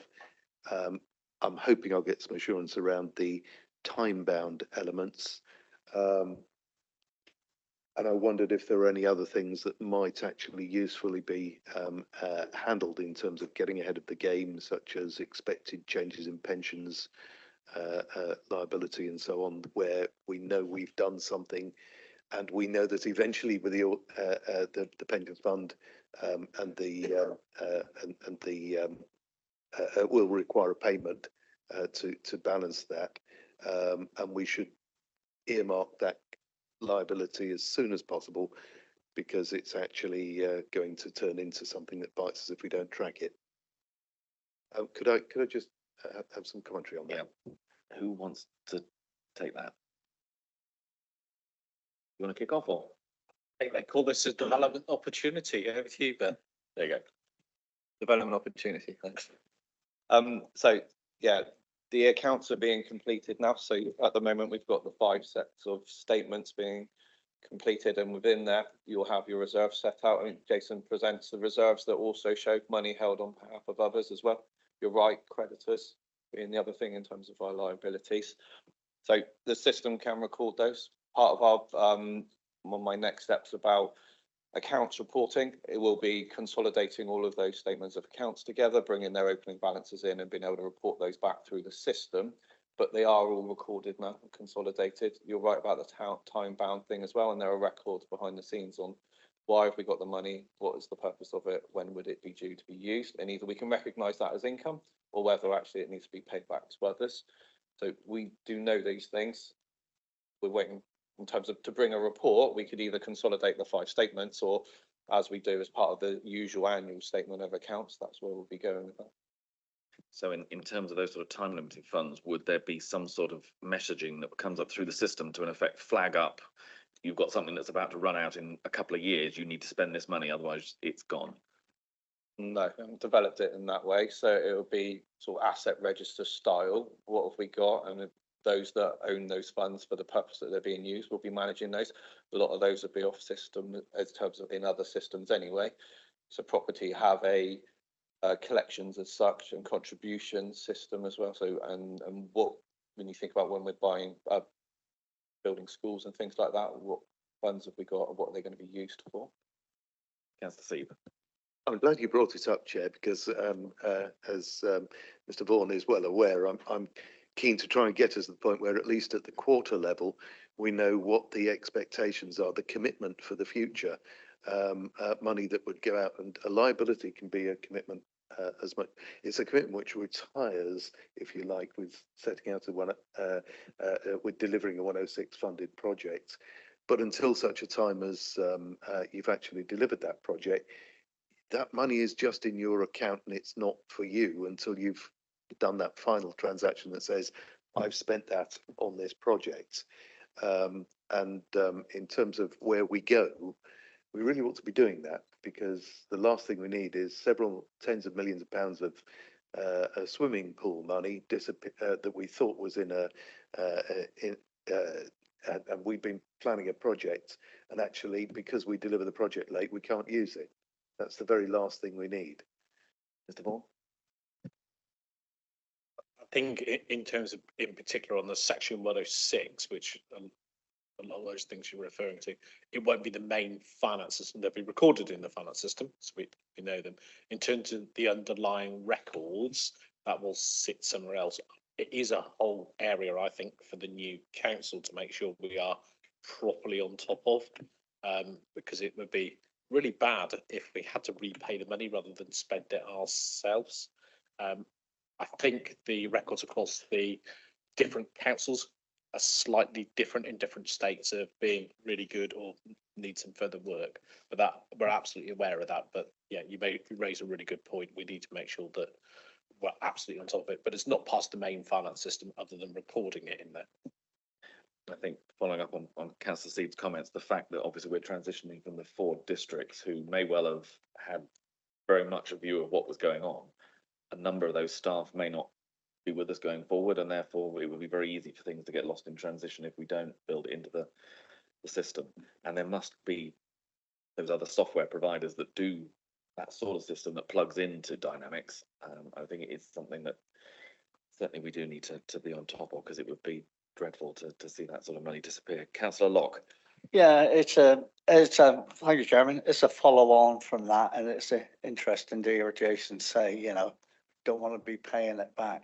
I mean, personally, the last district, the district where I was, we used to get a 6-monthly report come back through with a list of all the S106s and which had been linked to planning applications.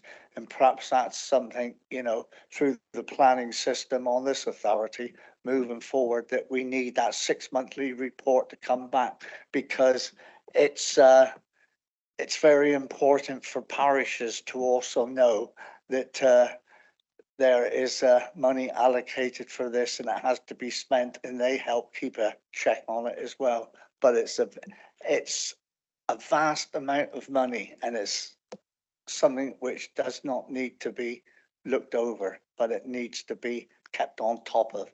It's not an easy job, or it wasn't on South Somerset, to bring it all up together.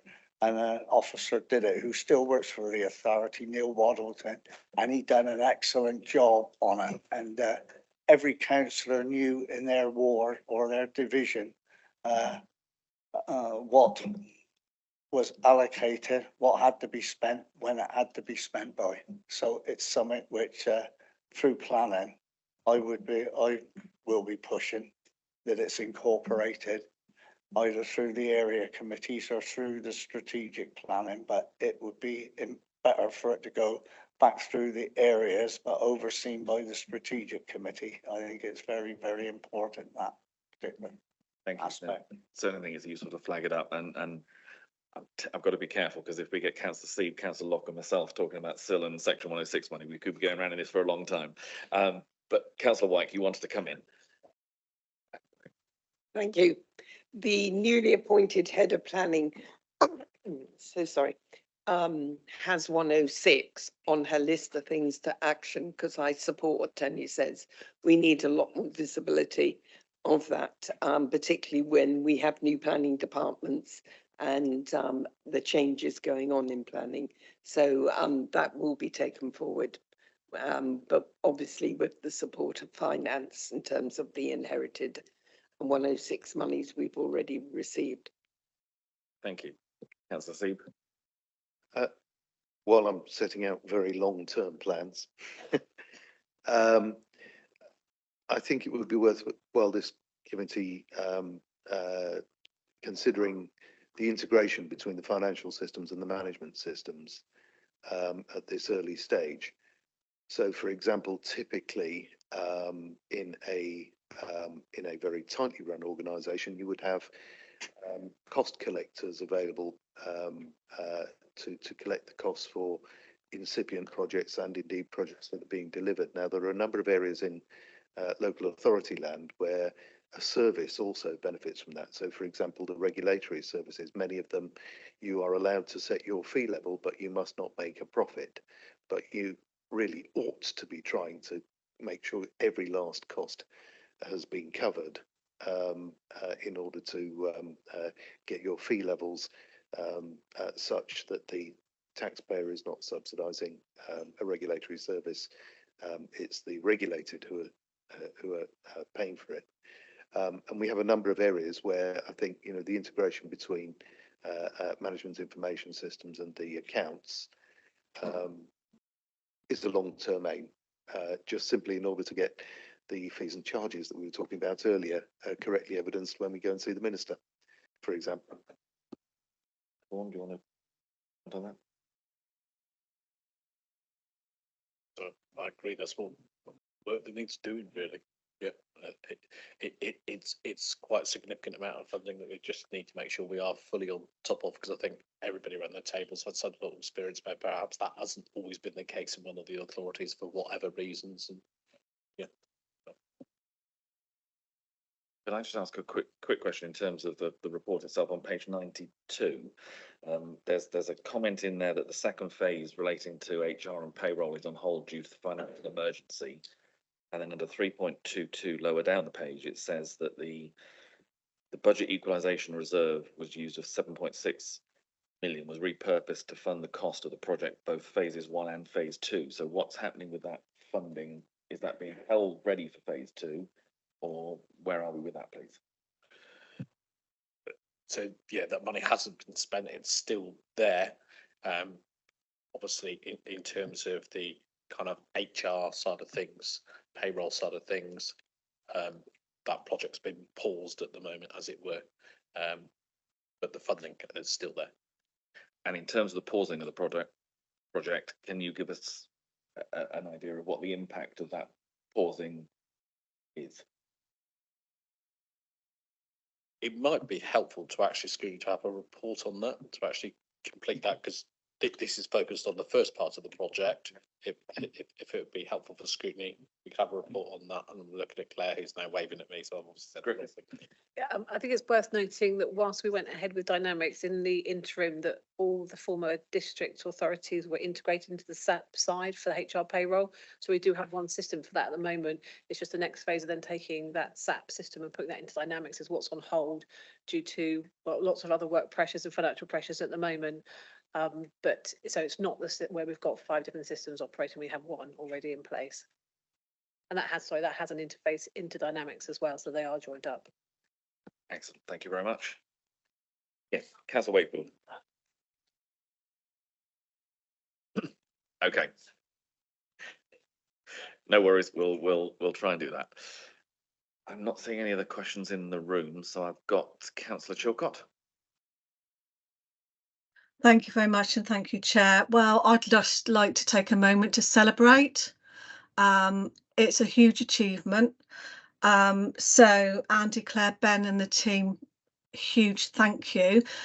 If this hadn't have worked, it could have been catastrophic. This is what, you know, pays everybody and keeps the finances of the council moving. And if it had not worked, we would have been in a very difficult position. I know we've had some glitches, but I think that's perfectly natural and part of a project of this size. I absolutely believe it was the right decision. It wasn't an easy one to make, and I know the timings were tight, but a decision had to be made because we had such different finance systems running around all the districts and county. So I think it's a huge success, something to be celebrated. Power BI is a powerful tool, and I'm really encouraged to see there's lots more in the pipeline, but also that you've captured the early benefits. So I found the paper helpful. I wish you all the best as it moves forward, and I think it will be a constantly moving and evolving piece of work. But thank you. I just wanted to say that because I know there will be blood, sweat and tears and lots of worrying moments for you all. So celebrate for a moment and look forward to the next phase of the project. Thank you, Chair. Thank you very much. I believe Councillor Nicholson is online as well. Thank you, Mr. Chairman. We want to echo every word that Mandy has said. I think it's a major, a very, very major achievement, and must have been fairly nail biting at various stages, and everybody is to be absolutely congratulated for it. And as everybody knows, my association has always been with a spending part of the council, so you may not wish to hear much of me on the terms of finances, but there are just two things that I want to mention.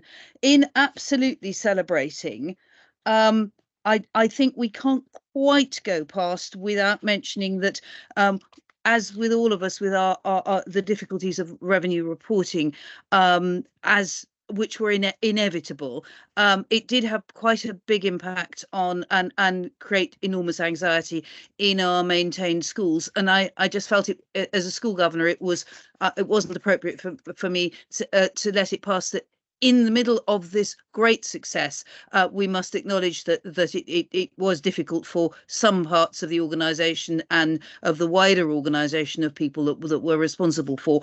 That's not to take away from the success of the project. And the other thing I wanted to say is echo everything about Section 106. I find myself being given hearsay stuff about Section 106, either risking not being collected or whatever. This is not coming from inside the council. This is coming from developers who think they ought to be paying it. I will pass over any information, any real information which I get, but I do endorse the need to make sure that Section 106 is transparently accounted for and obvious to everybody. I'm sorry, neither of those really are questions, but thank you very much for hearing me. Thank you. Ms. Griffiths, do you want to comment at all on the schools element, or?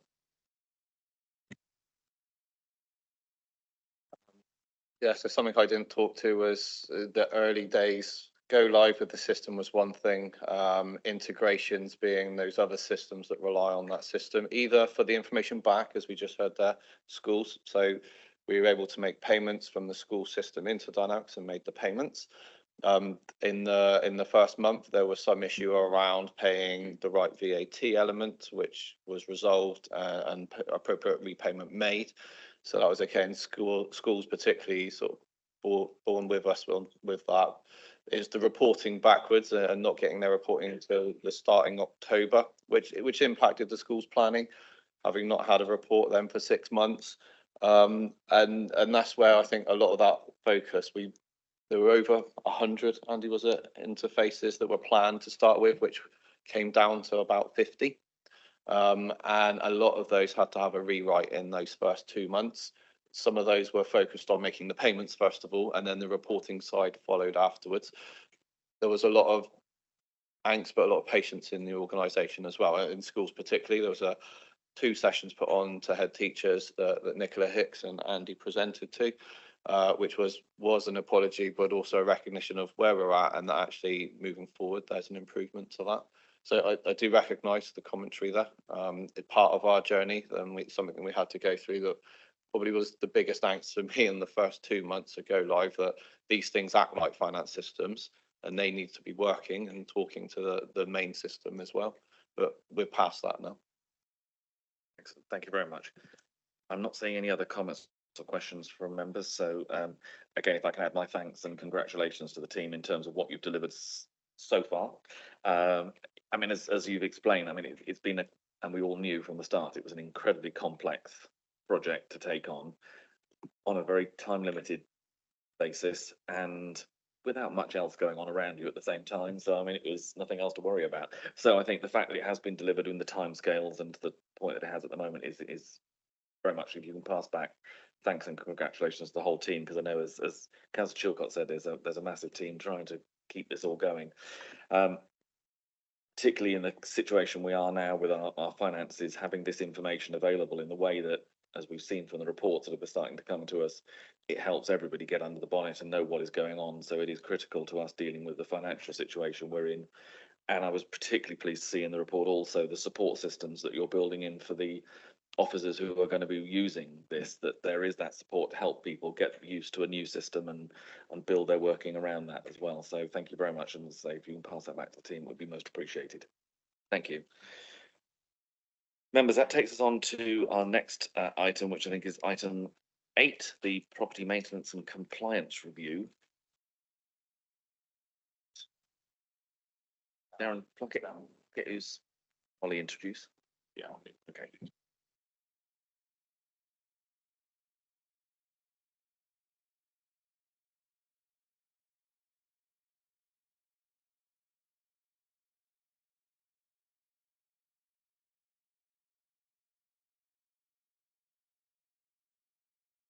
Thank you very much. And I think Mr. Woodhams, you're going to introduce this, and then Mr.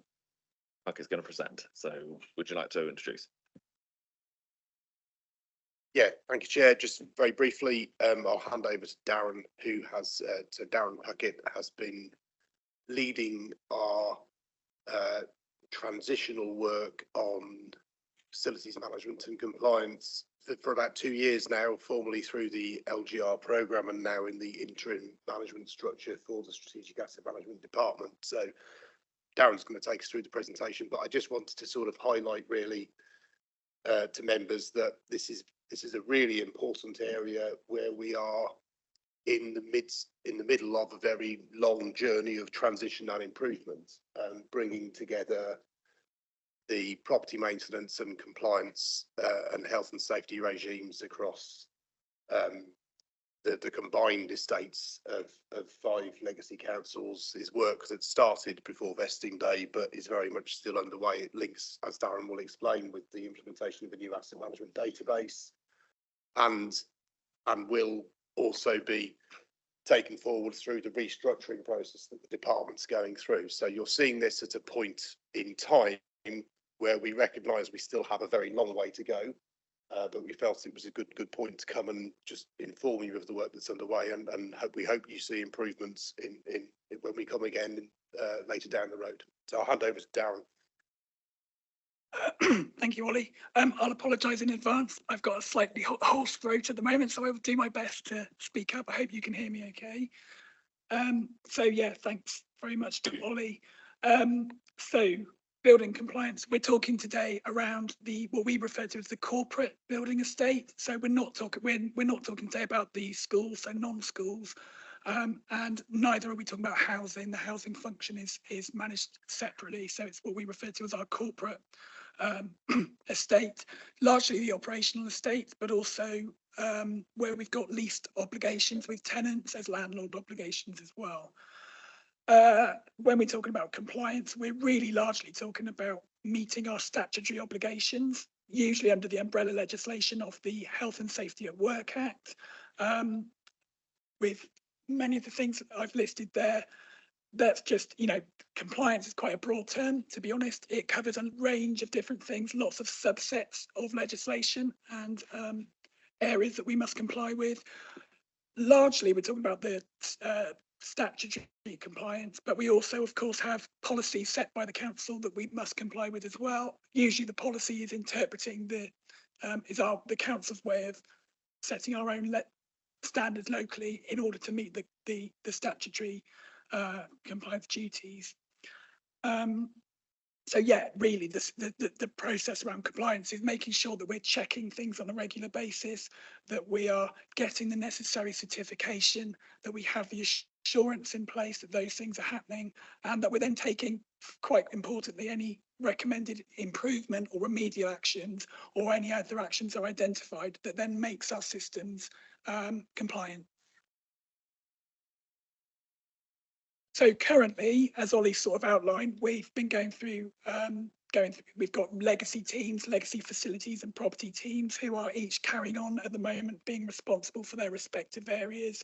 So we've therefore got a range of different activities going on, but largely we have across the entire estate a mixture of facilities management teams who go out regularly to buildings on a weekly, monthly, annual basis doing various checks, Legionella checks, temperature checks, emergency light flick checks, those sorts of things. So they're on the ground on a regular basis, eyes on the ground, checking the estate, making sure that things are as they should be, making sure that risk assessments are in place and that processes are being followed. They highlight if there's issues and report it up accordingly. We do have an in-house property maintenance team. That was a legacy team from the county council, where we've got engineers, electricians, plumbers, fabric engineers who go out for us, undertaking a large amount of work where we can in-house. As part of an early LGR transition, we worked with South Somerset as a pre-vesting day, close working together, and we took on, that team took on support in the South Somerset estate a year early, effectively pre-vesting day. Really successful. It was a good kind of test case for us to work towards where we were all heading, and sort of give us a bit of a plan as to how we would then, you know, work forward beyond that. Recently, we've taken on board the Mendip site. Really, that's when I talk about the Mendip estate, it's largely Shape Mendip campus, because a lot of the Mendip estate is on full repairing leases out, so the tenants are mostly responsible. But yeah, that was previously on a contract out, which came to an end, and for the facilities management function, which we brought in-house from the 1st of November. So our teams are supporting those areas at the moment. We've got a plan going forward that we would be looking to work with we're already working actually with the Somerset West and Taunton estate, and then Sedgemoor as well. We need to do quite a lot of work. It comes down to capacity, resources. We just need to work it through in a careful and planned way in order to sort of take that forward. We also have an in-house asbestos team. Again, this was a legacy county council team. A lot of long, well-established experience, very beneficial both to the corporate estate, but they do provide a lot of valuable support to schools, helping ensure that the council, those responsible for buildings, are managing asbestos in a sensible fashion, and compliant and safe fashion. We do rely on our contractors still quite heavily. Even with the in-house team, there's a degree of specialisms that we would always need to rely on contractors for, but they form part of our compliance picture. Contractors undertake a number of activities for us, and we would again seek copies of certification and evidence from them as part of our compliance process and due diligence process. We have an annual declaration process where those responsible for managing buildings, at the end of every year, they have a checklist effectively of things that they need to show that they've done, so that they've done all of the necessary checks, that their risk assessments are in place. And they then sign all that off, submit it back to the responsible officers for each section. And that effectively also provides us with an escalation process as well, so that if there are issues of non-compliance or areas where we need to look at something more closely, the responsible officer, whether it be for Legionella, fire risk, it goes off asbestos, it goes to that responsible person so they can go and investigate, talk to them, look at what measures might need to be put in place. I've referenced here the education property team. As I mentioned, this sort of presentation isn't really about the schools estate, but it is part of what our teams get involved with. We've got the education property team who closely support school head teachers and governors, who are effectively responsible for making sure that their buildings are safe and compliant. But I thought it was useful to just reference them as part of this discussion today. So in terms of reporting, as Ollie mentioned earlier, we are in the process of transitioning to a new property asset management system, Civica Property, previously known as TechForge. We are still in the implementation phase. We're live with a lot of it, but there's certain modules that we're still in the process of rolling out. So we're still in that transitional phase really with this system. But if it's going to be the system that's going to underpin a lot of what we do, well, all of what we do in property, strategic assets, to be honest, whether it be from our estates records, our drawing records, our lease obligations, our landlord obligations, that information all goes in. We're going to be using that system for our reporting. Our FM teams, when they're on the ground, undertake their questionnaires through the system. They can log repairs with the team, the in-house maintenance team, so that the jobs go straight through to that team. They can then respond to it, close it out, and we've got a record all through the system of how we've addressed those items. At the moment, however, we are therefore in an interim phase. We're not all on the system. Some of the former county councillors, some of the South Somerset areas I mentioned, Mendip, we're working to get on there. Not all of the teams are fully on there at the moment. So in terms of compliance reporting data at the moment, we have effectively 4 or 5 separate historic legacy processes in place. Some were quite formal, others less so. So we're working at the moment to try to collate that together. The snapshot that I've provided at the moment here is the KPI that's included in the current quarterly corporate performance reporting. It's quite high level. The percentages are not where we'd like to see them, obviously, going forward. And as Ollie outlined, we're on an improvement process. We're working to get those figures up as we go forward.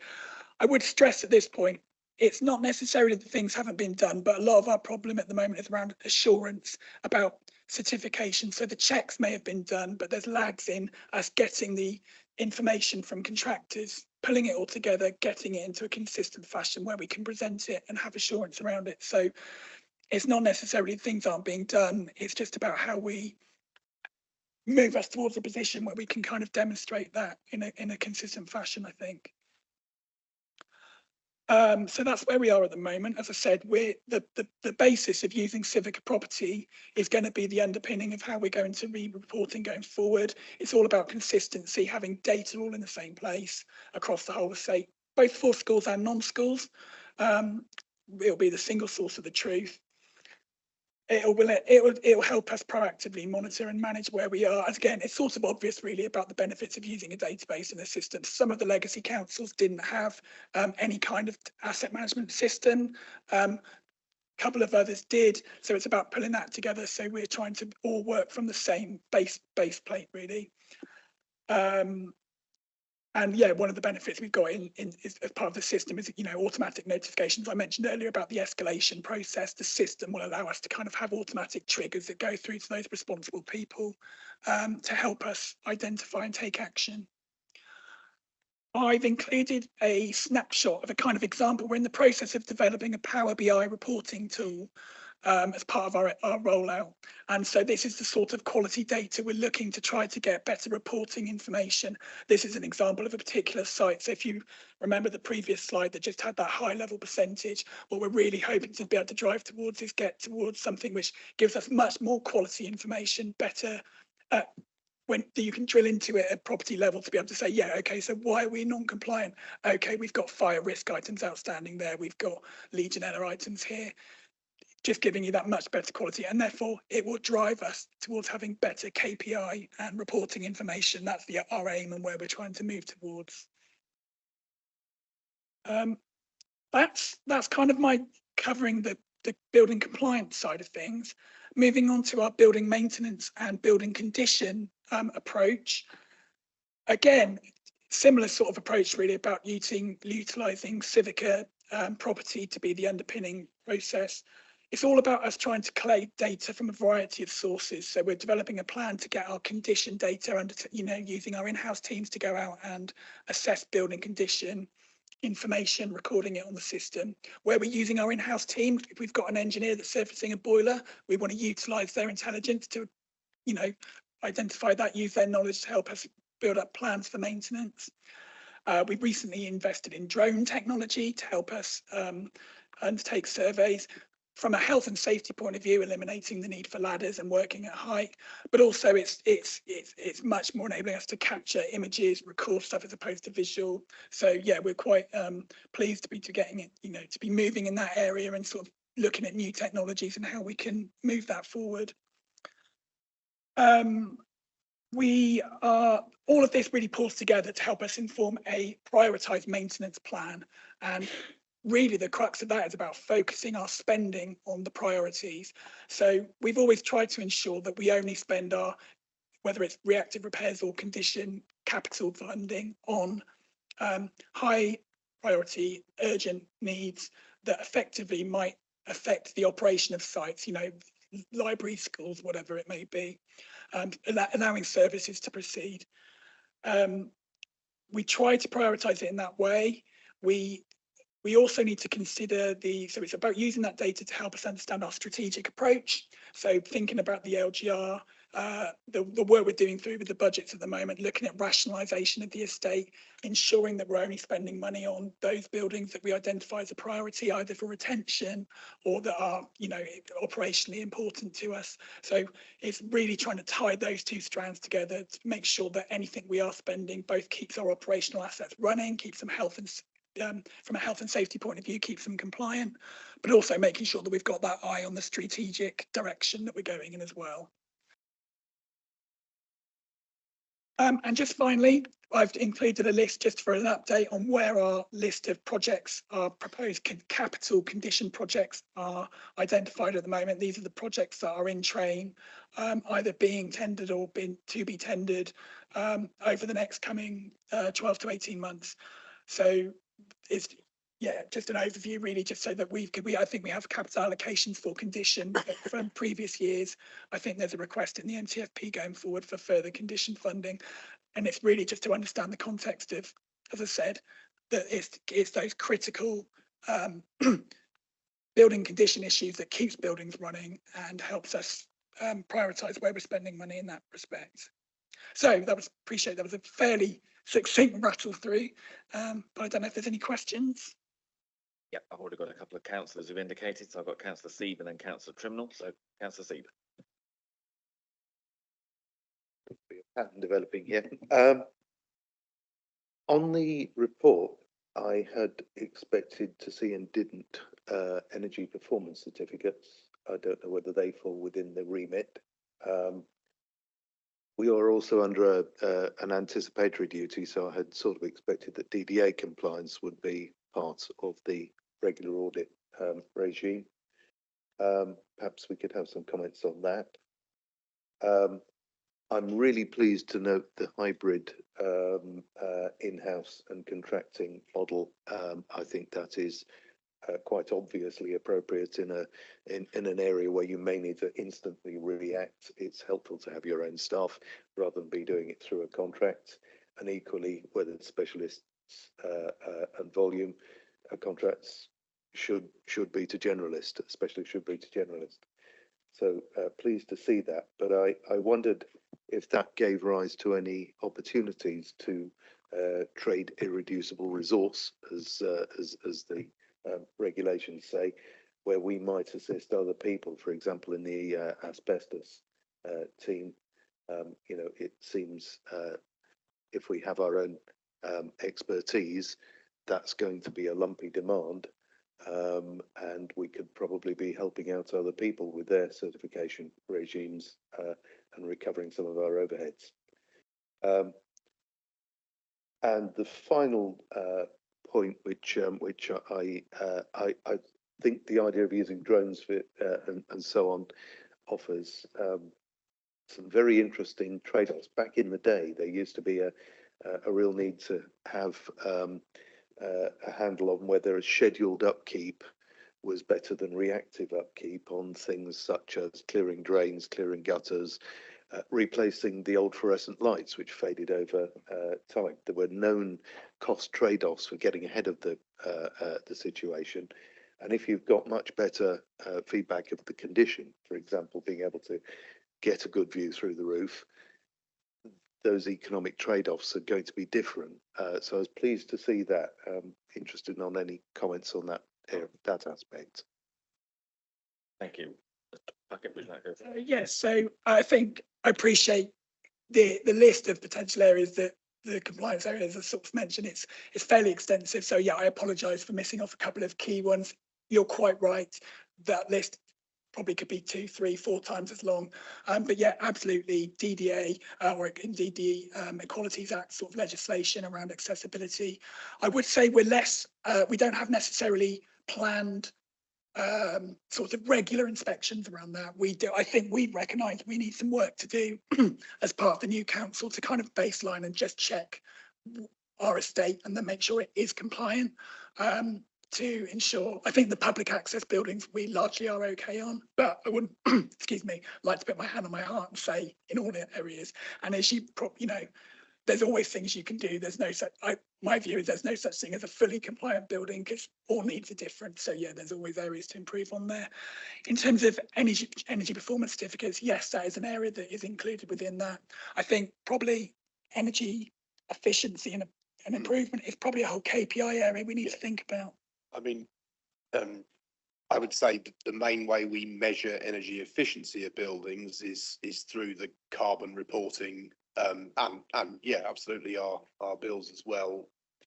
the EPC regime is a bit out of date now, really. It's a tick box exercise that has had its day in terms of its relevance to current sort of carbon reporting, and I think we have a better system of monitoring our carbon emissions, our energy uses, our consumption of data.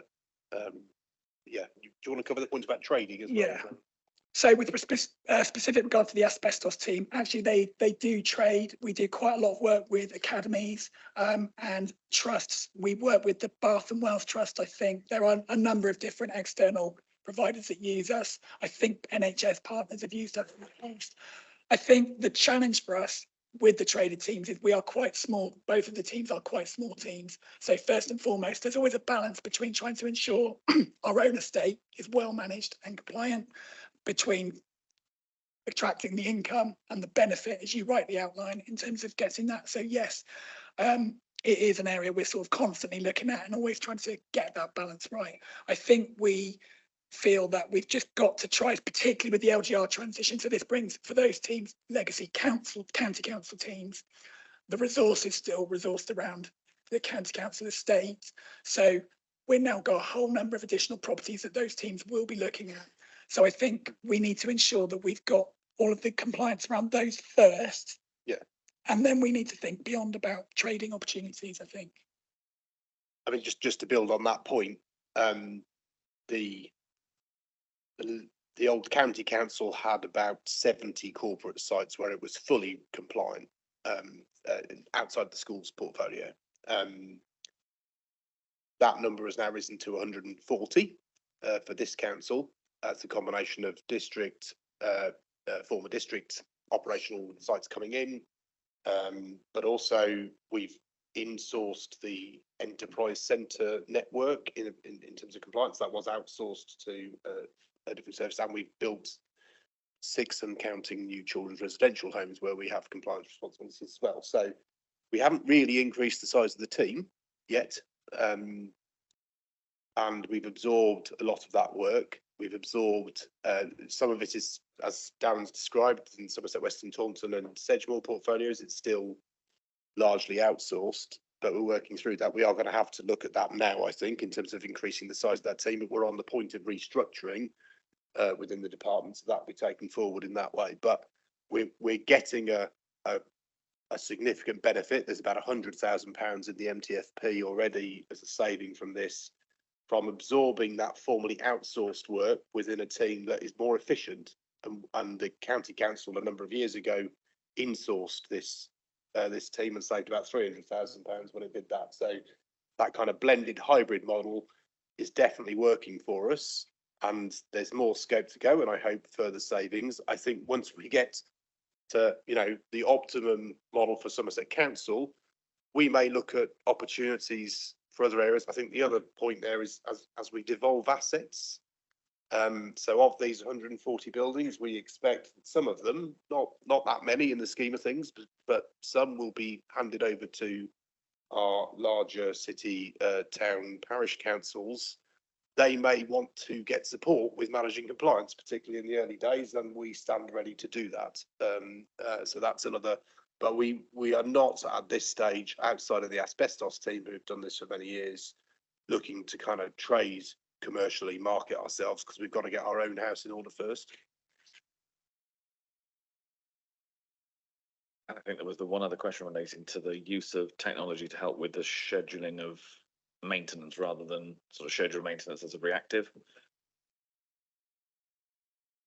Yeah, I mean, like I said, I think you sort of outlined really well, I think, the benefit of doing that. I think that's definitely what we're trying to do. I think the county council had gone on a journey to try to move us in that direction before. So yes, it's really all about having a planned maintenance approach is, personally, I think is the right way to go. You identify it early. If you do things reactively, I think we've proven before with things like lift failures, they're quite specialist. You end up having to call out it almost stacks up itself, the business case around why you should replace it in planned time.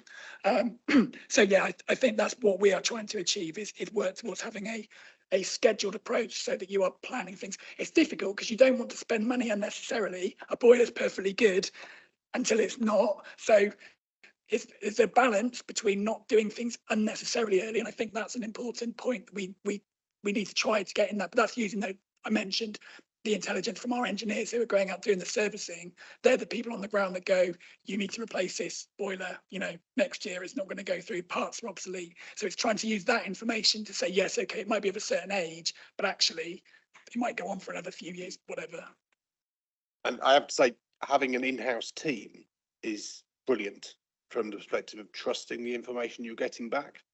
We have a wonderful engineer who spends a lot of time on eBay looking for obscure parts to keep aged boilers going that, you know, you can't get, because we know we're probably not going to need that building, or if we get some decarbonisation funding, we want to put an air source heat pump in there one day. So whereas a contractor, you know, some of them are great and will do the same thing, others will, you know, send you a bill quite quickly, and we you know, I think that's a real benefit of maintaining an in-house expertise down to that level of detail. Thank you. I've got Councillor Trimnell and then Councillor Hobhouse. So Councillor Trimnell. Thank you. So actually talking of the in-house teams, I was going to ask a question about the security of those going forward, but it sounds very much like they are going to be kept on. I think that to have that kind of facility, I think we need to move more back to that model as time goes on in other institutions as well, because when you've got people, a team of people who know that building, who know those shortcuts to get something working, all of those things, I think that that must have a cost saving. I don't know what the word would be, but you know, it must help with ongoing costs because they can see that something's on its way out rather than waiting for it to blow.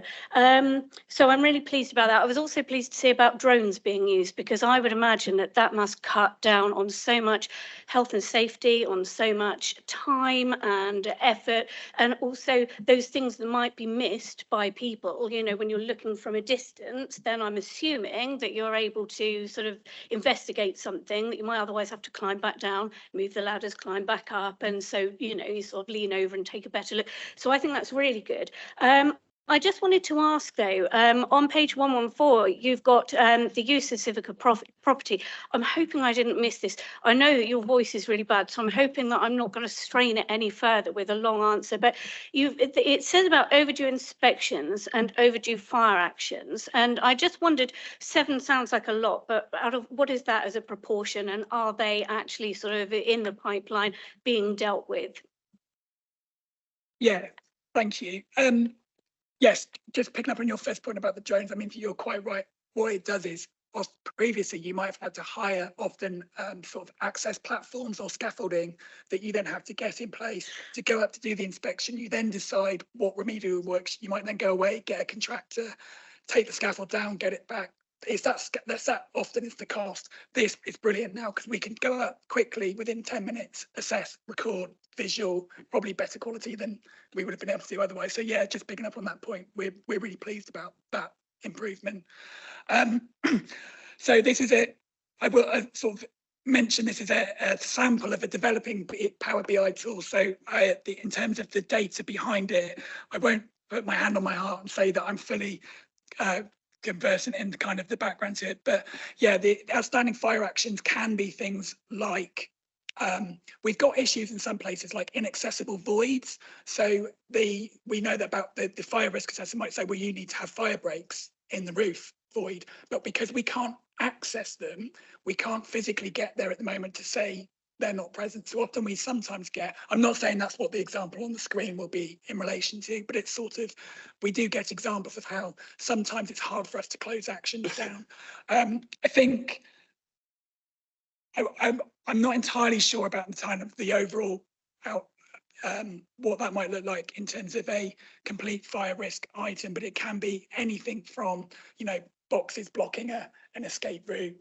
Have the fire doors been inspected? Is there intermittent chips missing from a repair that's outstanding? So yeah, it's hard to say really without getting into specifics on a particular point. But yeah, I mean, I agree, Steph, you know, you sort of look at it and you think one could be quite bad. So it's, I think this for me is around the data's okay, the reporting information's okay. It's how we convey that in a fashion that helps us all understand what that means and what the risks are and what the kind of consequential actions are. So I don't know that I've particularly answered your question on that point, but I think it's part of what we're trying to develop is get that information so that we all can clearly understand where our risk issues and issues are. Can I come back? Is that okay? Yeah, no, that's fine. Thank you. Just another very brief question as well, actually, that's occurred to me. A few months ago, we were looking at our buildings estates and the buildings that we needed to bring into compliance in terms of energy efficiency. Is that part of this, or is that something that's separate? Yeah, no, we, from a compliance perspective, we would just be asking, does it have an up-to-date EPC? Because that's the law. We have a completely separate programme of estate decarbonisation. It's fair to say that I think funding for that programme is going to be very, very difficult to come by once we finish off the work that's in train. Now we have 5 live projects, I think, at the moment. Some of them nearing completion, others really getting going, but once they are finished, it'll be, unless the government changes the funding for estate decarbonisation, we're unlikely to be able to afford to do any of it for a while. I would say there are some areas where we do, you know, if you take the earlier example of fluorescent lighting and the more energy efficient lighting that goes in now, if we've got something that's repaired, it all comes down to like the fittings. So if the fitting can handle the correct, the more up-to-date bulb, the energy efficient bulb, then yes, we absolutely would look to like make those like for like repair, you know, upgrades when we're replacing things. The problem often is the fittings don't take those bulbs, so you have to kind of do the whole installation needs to be renewed. So where we can, we absolutely do look at those. When we're doing a planned program or like a condition program, we would look to include, so the lighting may be aged because we know it's fluorescent bulbs that will no longer be acceptable going forward. So we are likely to see lighting installations being renewed as part of upcoming condition programs in the future. And that's the sort of thing I would like us to see as part of our planned approach. Thank you. Councillor Holbrows. Thank you, Mr. Chairman. There is one bit of technology you haven't picked up on yet, which reflects on what Lucy was talking about, which is infrared cameras. South Somerset had 2. I don't know where they are. I would suggest that if you are looking at the efficiency of your thing this month, it's the one to get out in the evening and take pictures of all your buildings, because that'll tell you just how efficient you are or aren't, if that makes sense. I was going to say, it's not a conversation I've had with anyone, so I sort of take that and we'll go away and make some. We'll see if we can find the cameras. Yeah, absolutely. That's my first thought. Where are they? I think we have got a pretty comprehensive set of energy efficiency audits. This was all funded by low carbon skills funding from the government. Various legacy councils did it.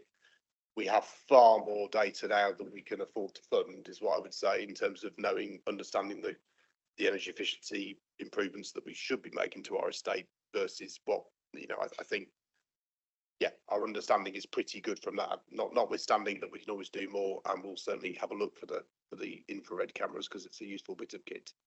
But we'll try and track those down, Henry. Chairman, that's all I just wanted to say, because this building, I've got an infrared camera on my phone, and you are losing heat through up the top up there, and I can show you it later if you're interested. This is one of the few rooms that we heat to higher than 20 degrees because of that. It's we those of you who were in here last month will have noted that when we tried to turn the heating down in this room, it didn't really work. Thank you. If I could ask just one technical query on one of the items on the report again, page 1112 in our report, which is the reporting, and you talk about the average buildings, and it was 78% compliance as against a target of 100. Just wanted to understand, is that 78% of all the buildings that have been assessed aren't fully compliant, or is there an element for buildings that haven't been assessed within that 78%? Yeah, so it is effectively all of the buildings that our teams are responsible for managing. It's an amalgamation of each of the 5 separate former teams who will have each submitted to me our percentage figure is X percent, and we've put it together. So yes, I think the part of the issue is, I think I mentioned earlier about consistency and or more to the point, inconsistency. They're all kind of using different metrics, different measures. What one team might do on a 6-monthly basis, some other teams may be doing on a annual basis, and therefore we're not necessarily in all cases currently comparing like for like. So it's not the most comprehensive sets of data, I would say, but that's, as I mentioned, that's really the purpose of why we want to get it all on Civica, so that we're using that single kind of approach, really. But yeah, effectively, it should be all the buildings that our teams are responsible for managing. Okay, so again, just to get it straight in my head, so all our buildings have been assessed to a level, and it's 78% aren't meeting the full compliance. Right, I'm with you. So it's across all of the buildings. There are the overall percentage is that there are 78% where we have hit compliance targets, so that would be across a broad range of areas. So it'll be fire, Legionella. So each of those has a subset of percentages. I think this is the problem with consolidating it down into a single percentage figure. It's quite broad, and frankly doesn't tell you a great deal ultimately. It might be something worth looking at. I mean, I know it's good to try and get it down to one number, but it would be helpful maybe to have a little bit more depth in there. Yeah, and I think certainly next time we come, we would want to try and unpack beneath that headline percentage. There are lots and lots of measures. It's just that at the moment, because we're working with lots of different approaches, you can't consistently report on them all. So we have to roll it up. But yeah. Yeah. Okay. Thank you. I've got Councillor Sutton. Yeah, thank you, Chairman. Just a couple of questions, really. When we're talking about the items for compliance, does your in-house team deal with all of that? For example, Legionella, or is that subcontracted out? And also with your fire safety systems, how often are the actually are the fire brigade involved in those inspections? And I have one more question after that as well. Sorry. And do you have any involvement from your employees as safety reps from the union body or anything like that work with your team at all? Thank you. Thanks. First question was around the Legionella. So the in-house team, our FM teams undertake flushing of little used outlets. So they do that themselves. They, excuse me, they also do temperature checks. Now, in some of the former district estates, they use contractors to do that. That's one area that we're really keen to bring in-house, move away from, because we're paying someone else to do something that we could be doing. So that is definitely on our sort of fairly short-term goals to bring that in, to be consistent. So to be doing Legionella. When we're talking about Legionella risk assessments, we do use specialist contractors to undertake those, because you get that degree of you have to be specially trained, qualified, and I think having that it's like an audit thing, isn't it? It's someone else assessing it and advising you on it. Similarly with fire risk assessments, although we do have fire risk we do have some in-house capability within the council. So yeah, you can do things in-house, but it does help, I think, having that degree of independence with respect to those. So your second question was?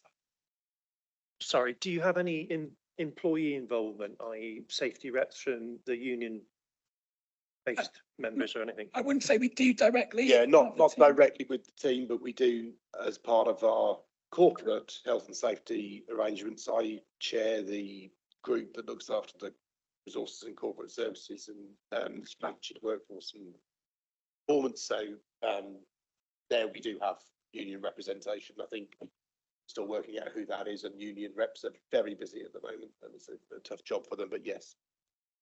Just come back, please, Chair, on one thing. So regarding the Legionella side of things, any samples that are took, they are sent off? Do you take any sample, or is it mainly just flushing and temperature control, or do you sample and that's sent off? No, we don't sample. If the Legionella risk assessment, the specialist contractors that would come in to provide the risk assessments, if they need to do samples, they would be doing that, but our own teams don't take samples. Thank you. I've got no other questions in the room, but I have got online. I think it's Councillor Chilcott. Thank you very much, Chair.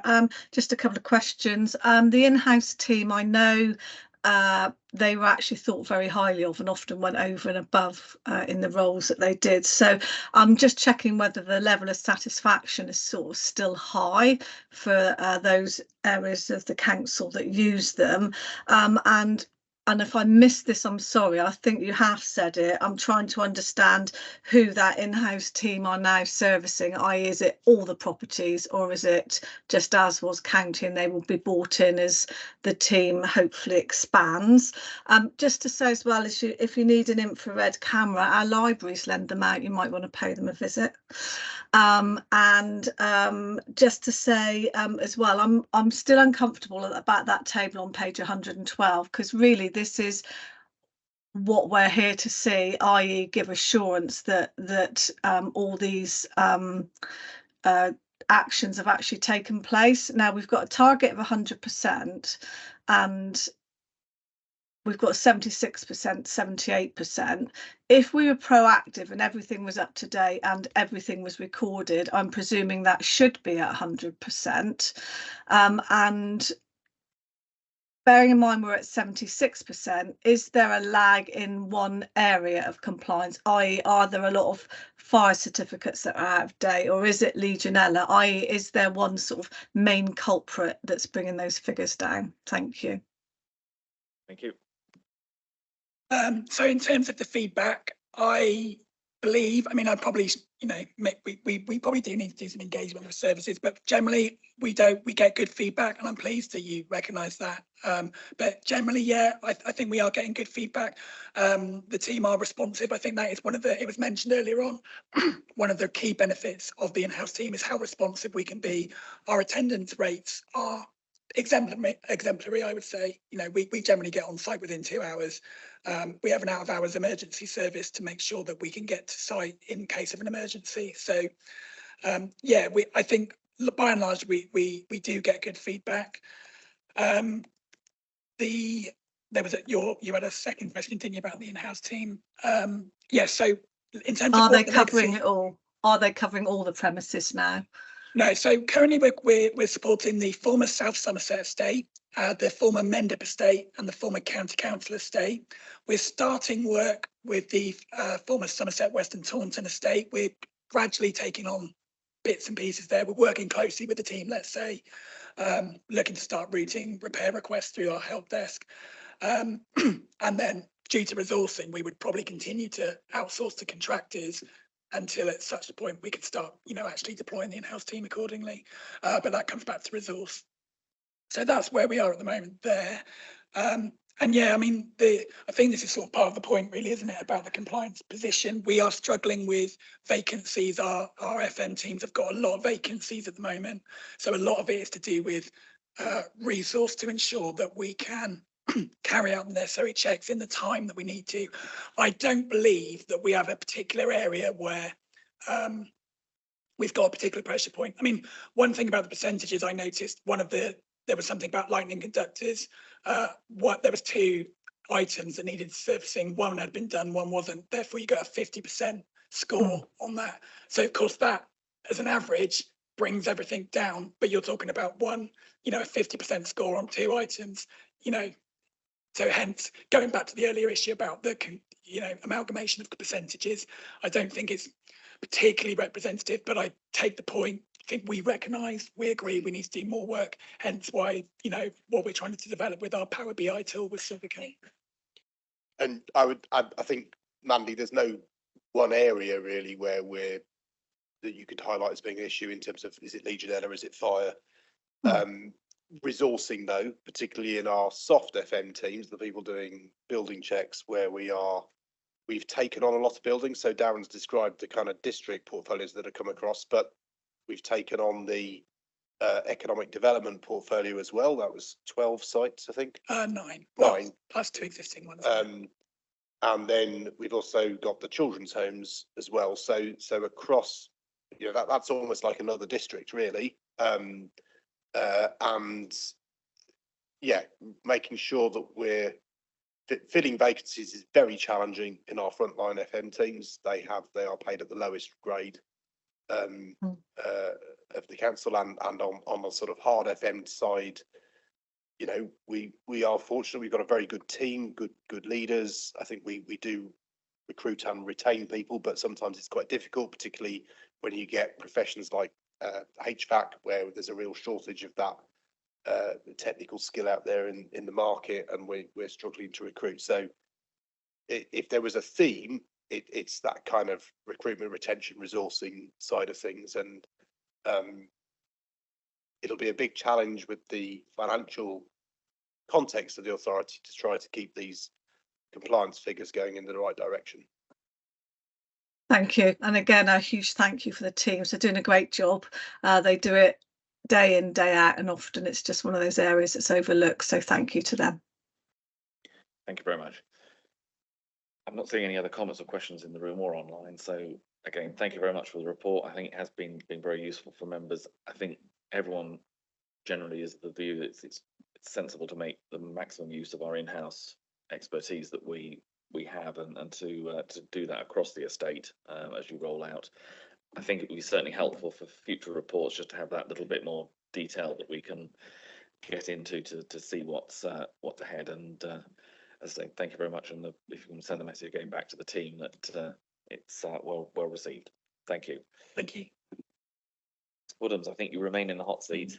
So for the next item, which is the surplus asset review, if you'd like to introduce this. Yeah, I was just planning to very briefly highlight a couple of points in the report. It is an overview report.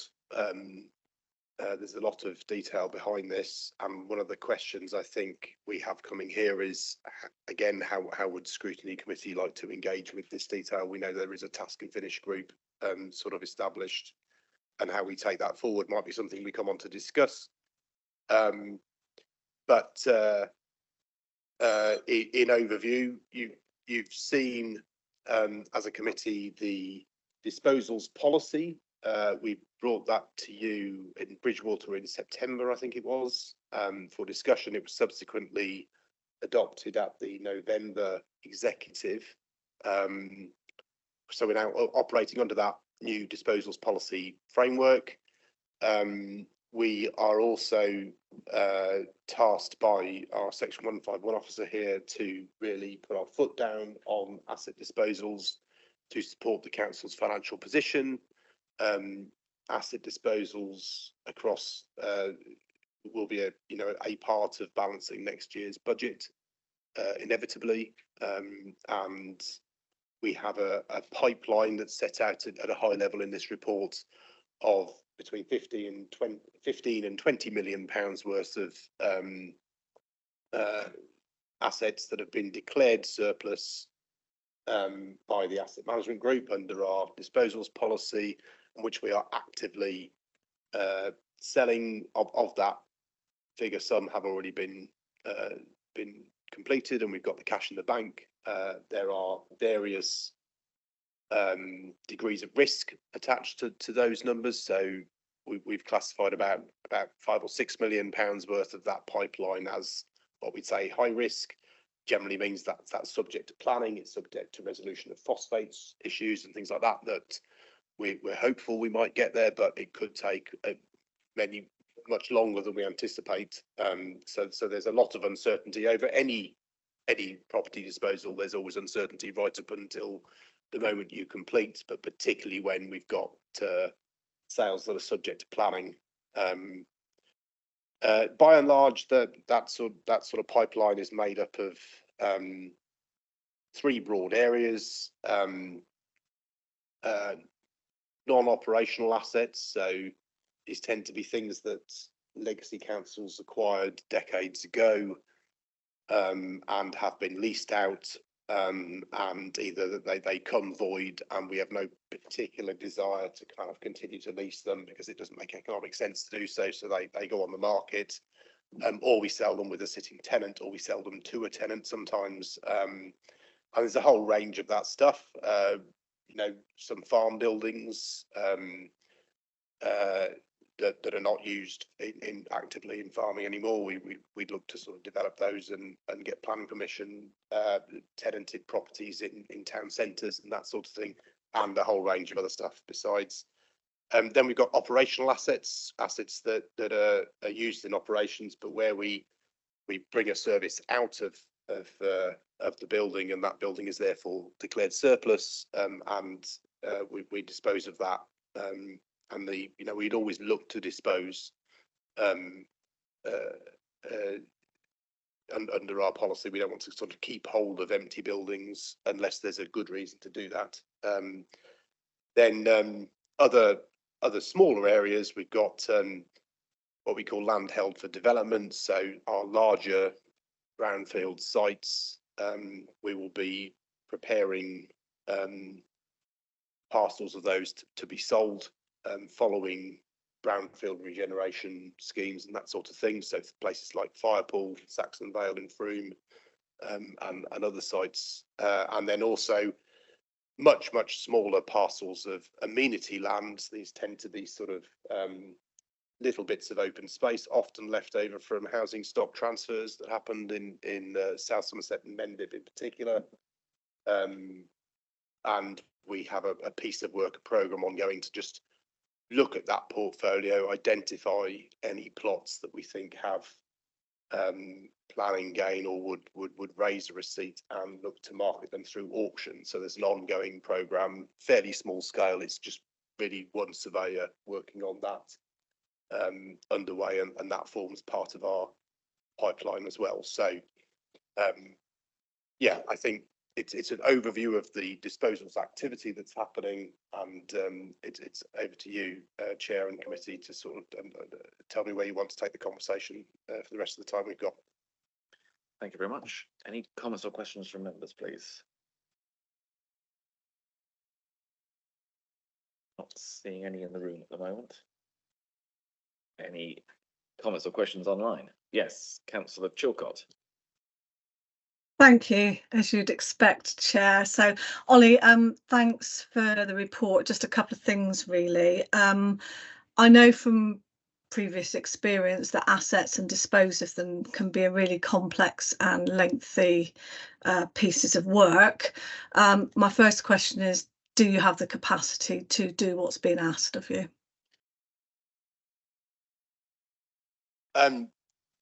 Jason sends me an email more or less once a week. I think we're on asking this question, Mandy. So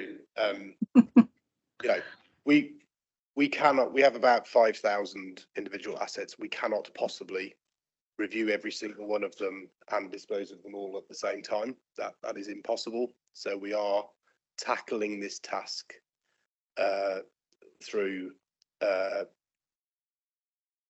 looking at kind of batches in sequence. We've really stepped up the frequency of our internal officer discussions. So as a kind of management team and our lead surveying professionals, we meet to review different aspects every 2 weeks now, and to identify buildings that we think, well, actually, thinking about the council's financial situation, thinking about here's an opportunity to rationalise, here's an opportunity to get a receipt. Should we be selling this tenanted property? And that's being done in sequence. We are looking to, so we're restructuring at the moment. That's a big part of getting the resourcing right.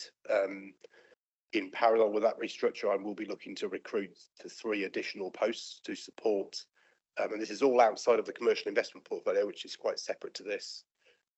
So Jason and I have been discussing that and how those posts will be funded. So that will help us for various reasons. It's quite important that we do that now as opposed to before the restructuring, because we wouldn't want to sort of preempt consultation. We have a lot of really good staff working on this, and we don't want to upset them.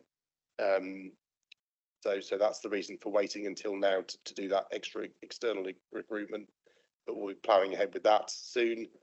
I think there is always the scope to bring in additional contractor resource. There are lots of estate surveyors for hire who we can bring on board through agencies. We currently utilise three staff in that regard. I'm looking to replace those 3 posts with the sort of directly employed staff, but looking beyond that, we may look to bring in 1 or 2 more.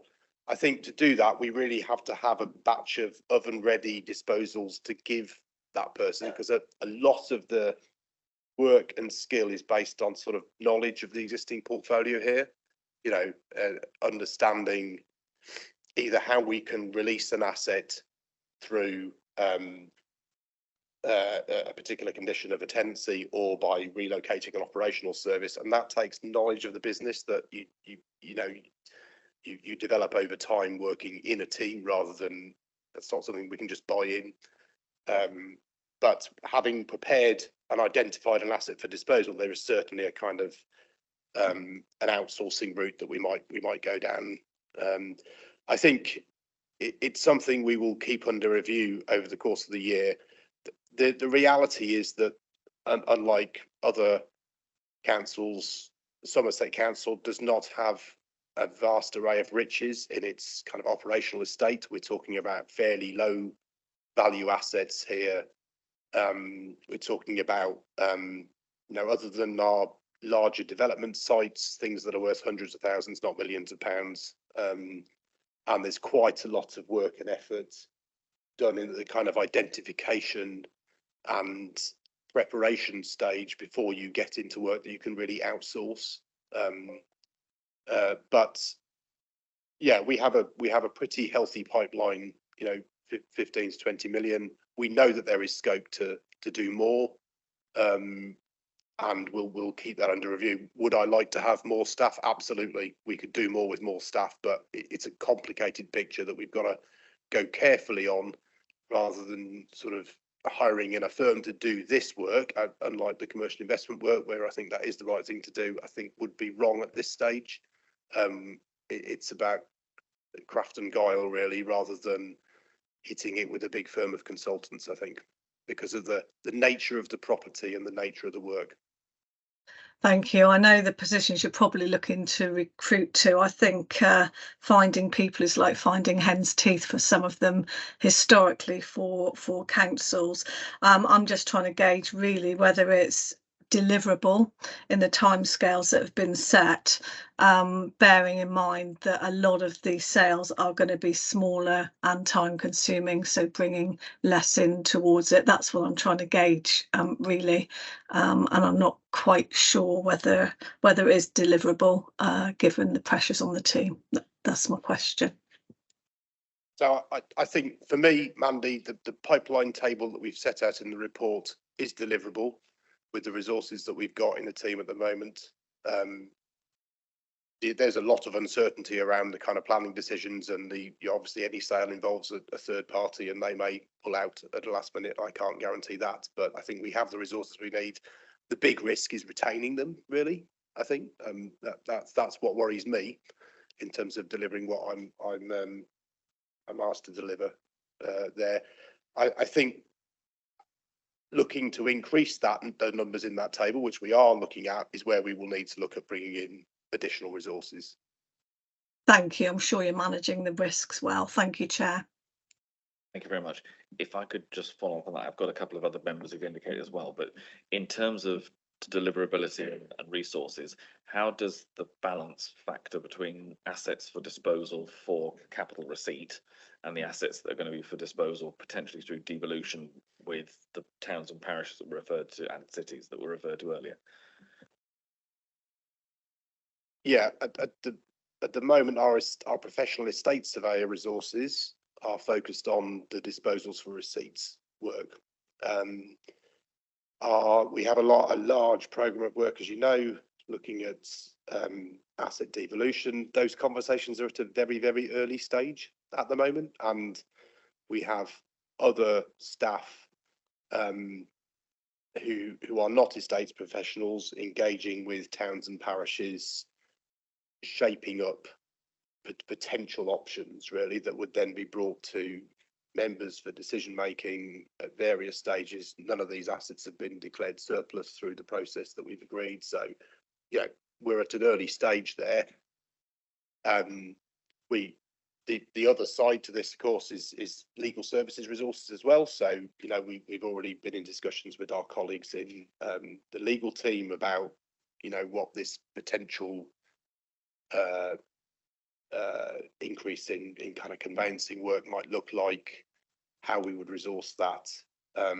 We're hoping that town and parish councils will appoint a single legal firm to represent them. That will make our lives a lot easier because we're dealing with one view on indemnities and so on and so forth, rather than multiple views. So that's a conversation that's underway. At the moment, the resources aren't conflicting, but they certainly will do later in the year, and that's something we'll have to try to manage. And I think our focus as a team is very much looking after the council's balance sheet position and the revenue account first, because the alternative is Section 114 notice. So, thank you very much. I've got Councillor Soughton, Seeb, and then Collins. So, Councillor Soughton. Thank you, Chairman. Looking at page 122 in the table there of low, medium risk pipeline, and there's some figures against those, and then there's a higher risk pipeline. I think in the previous committee meeting, it was agreed to dispose of the battery storage facilities. I'm just wondering where that particular part is, and does that figure in this at all? I mean, apologise if I've gone completely off piste here with this, but where is that asset in its disposal now? Because that's a huge amount of money for that. So that's not included in this, and it's obviously a commercially confidential matter. So in public session, I can't really say anymore. But in effect, that comes under the commercial assets, not under these assets. Well, if you want to comment?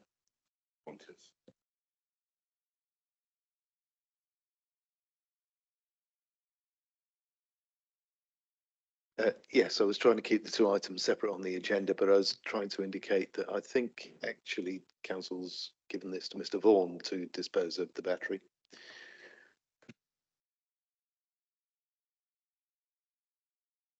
Yeah, I don't think we can say any more about that unless we move into confidential session. So, okay, Councillor Seeb.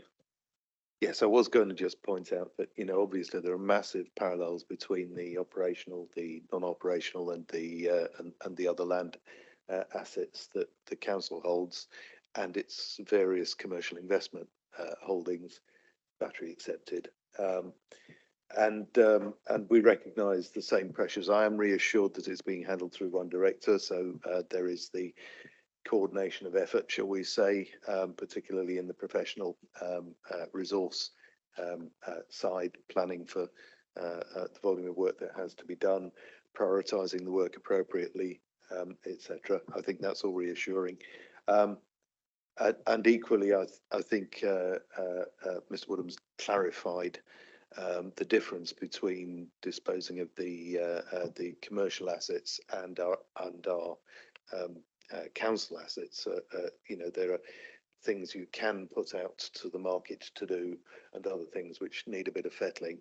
I would be curious to know whether there are any land assembly issues associated with any of our holdings, where we might be either coordinating the commercial asset disposal with an operational asset disposal because of land assembly or other reasons, and whether there is any opportunity, again, something in the other conversation, about increasing the value of an asset by applying our various, I think guiles was the word you called upon, but things like local development orders and the likes, in order to provide certainty to a potential purchaser and thus increase the value of the asset. Mr. Woodhams? Yeah, I think we have a couple of disposals where we are working jointly with promoters. So there's a land assembly element to that. It's not our land, but there's certainly 2 or 3 of our schemes where where we have a parcel of land and an adjoining neighbour we're working under various arrangements of joint promotion. We are not in a position financially where we can speculate with investments and things like that, and you know that's just off the table really. We certainly have, as part of our regeneration programme using grant funding, there are 1 or 2 opportunities there that are being looked at to create land. So I wouldn't say that's necessarily for commercial gain at the moment, but it you know in some areas, district councils in the past have been active in doing that, and we are seeing the benefits of that in terms of having a consolidated area of development land. By and large, that is being done through a regeneration portfolio using external grant funding than anything in our own money. Hopefully that answers the question. Apologies. But in effect, where there is potential complementary assets, we will be seeking to maximise the value of those should they be up for disposal. Absolutely, yeah. And there are compromises to make there. You know, I think there's always, you know, there are opportunities to realise cash and get rid of liabilities, which is another part of this. In a shorter time frame, if you forego a potential opportunity, that sort of bird in the hand and 2 in the bush thing of something that might happen 5 to 8 years down the track. So there's always swings and roundabouts there that we're weighing up and discussing with asset management group. You know, these are the sort of discussions that we have at that forum.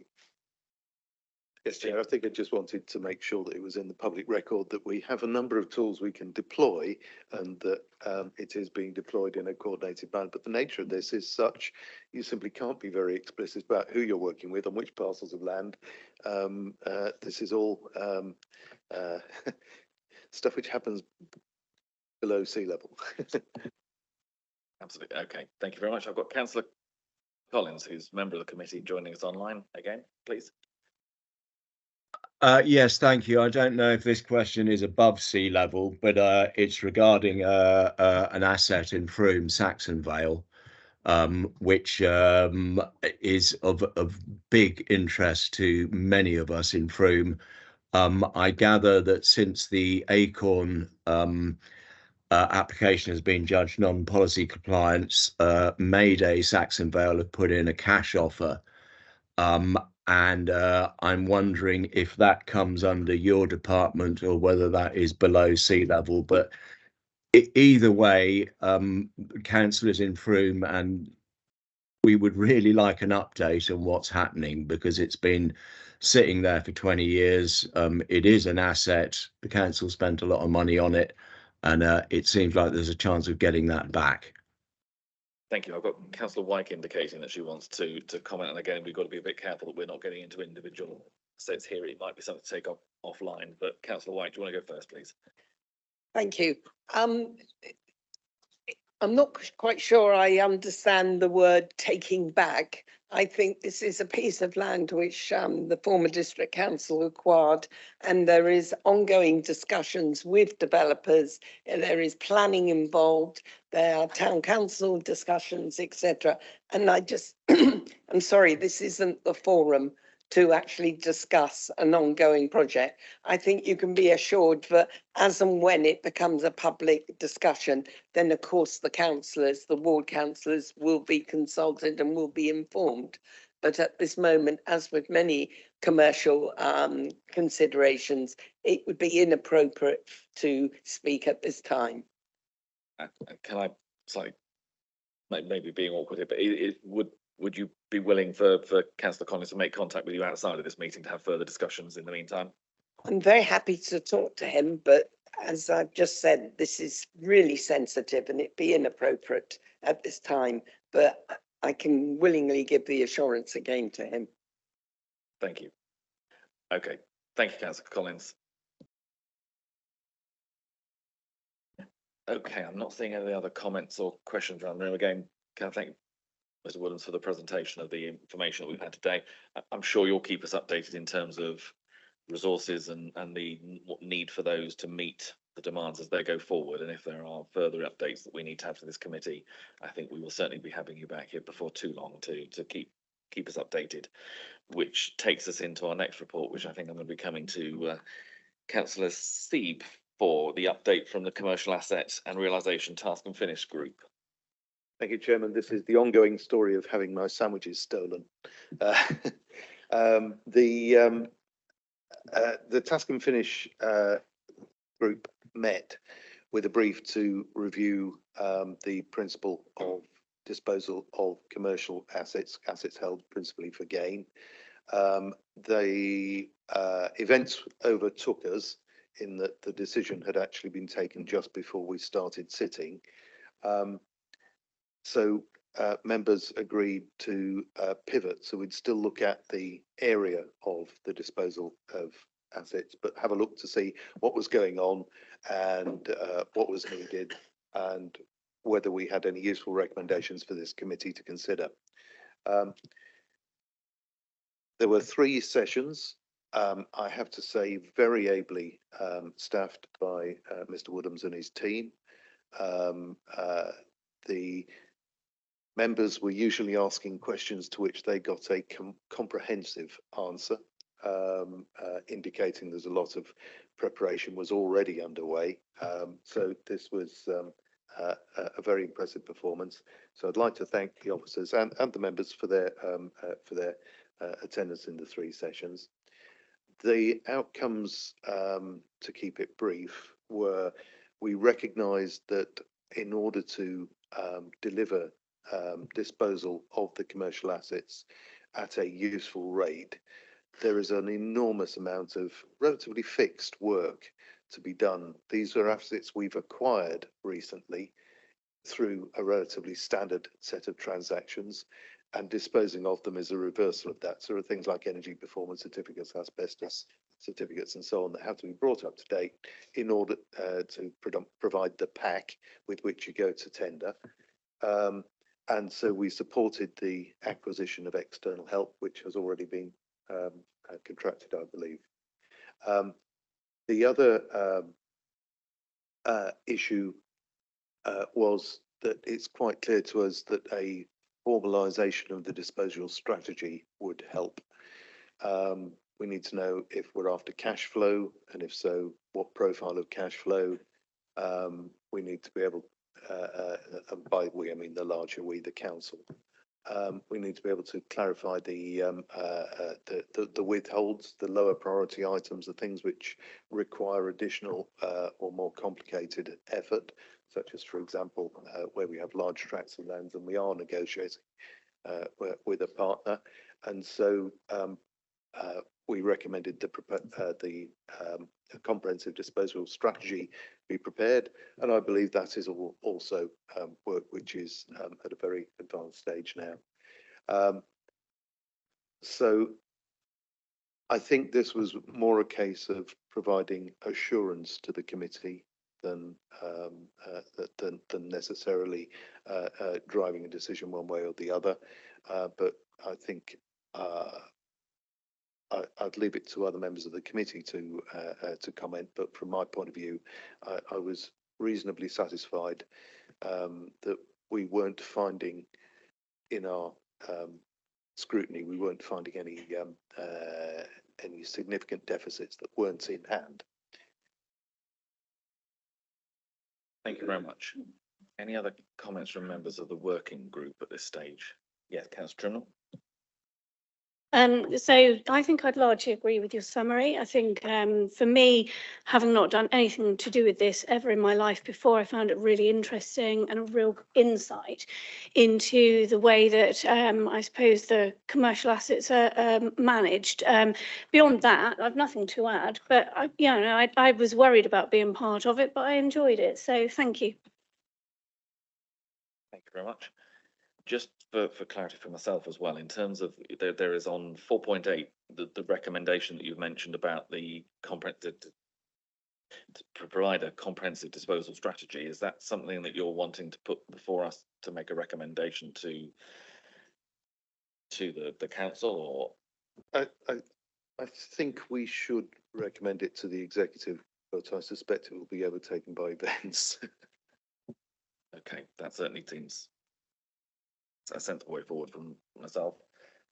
Any other comments from members either within the room or online? Yes, please do.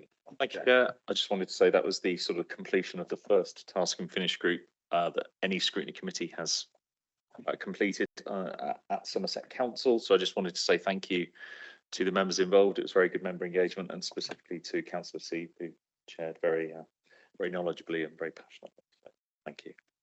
Absolutely. No, I've got the same note here. So can I thank the working group for their time and doing it as quickly as you did. As you say, it's to some extent the world moved on as the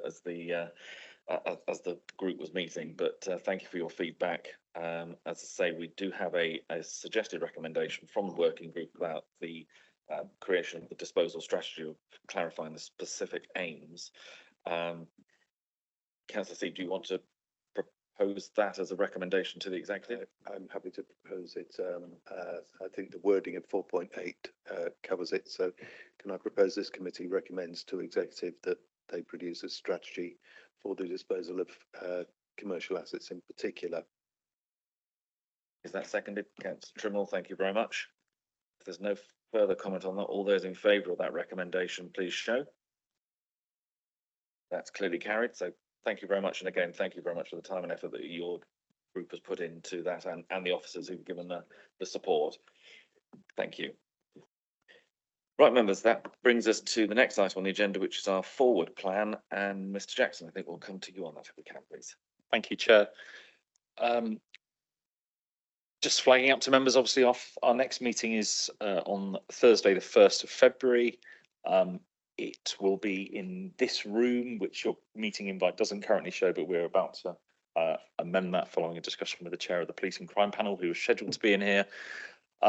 That meeting will primarily focus on the MTFP proposals for 24-25, so obviously highly important given the current scenario. All scrutiny committee members will be, how shall I put this, expected to attend that meeting, not just the corporate and resources. That will be the only opportunity for the wider membership to consider those proposals at a scrutiny meeting. They are not going to any of the other 4 scrutiny committee meetings to be considered. So it's a big meeting. Councillor Filmer chaired a similar style meeting last year. And so I expect the room to be fairly full. We will also have on the same agenda the Q3 budget monitoring report as well, sort of setting some context. We currently have another item scheduled for that agenda, and I've actually had another request for a further item as well. I want to discuss that further with the chair and vice chair about how that may fit, because I anticipate that meeting being fairly dominated by that item, and whether it's actually realistic to schedule anything else on that agenda. And then the further meeting beyond that is the 7th of March, which members will be able to see. We've got 3 items currently scheduled. Open to any thoughts or ideas as to how we may flesh out the forward plan further. Thank you. Comments or questions from members? Yes, Councillor Seeb. Chairman, I think this is not one for before the budget, this is one for after the budget, but can I suggest that we review the terms of reference for this committee as laid out in the Constitution, and with specific reference to the task and finish groups, because I think we could usefully spend our first few task and finish groups reviewing the process and hopefully streamlining it, and possibly giving officers a much clearer idea as to how best to support with minimum effort. Yeah, see no problem with that. I think that makes a lot of sense. Any other comments? Yes, Councillor Trimble. I'm very sorry, I may have been slightly distracted. What was the date of this meeting that we must not miss?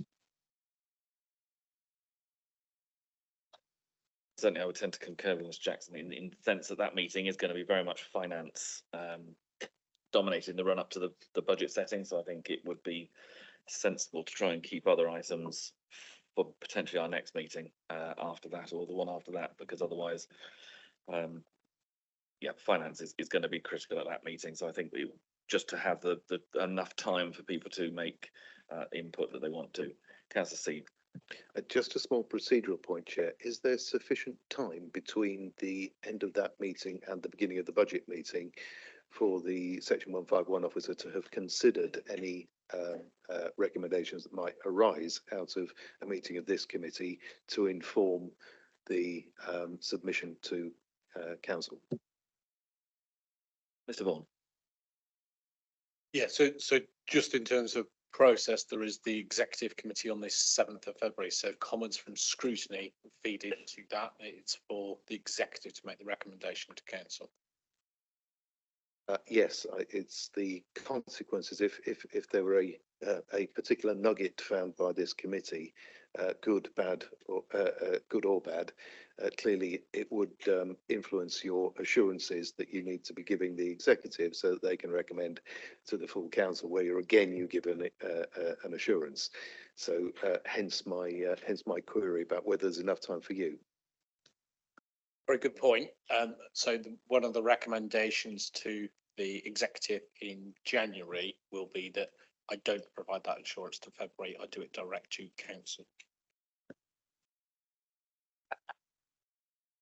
Thank you so much. Any other comments or questions from members on forward plan?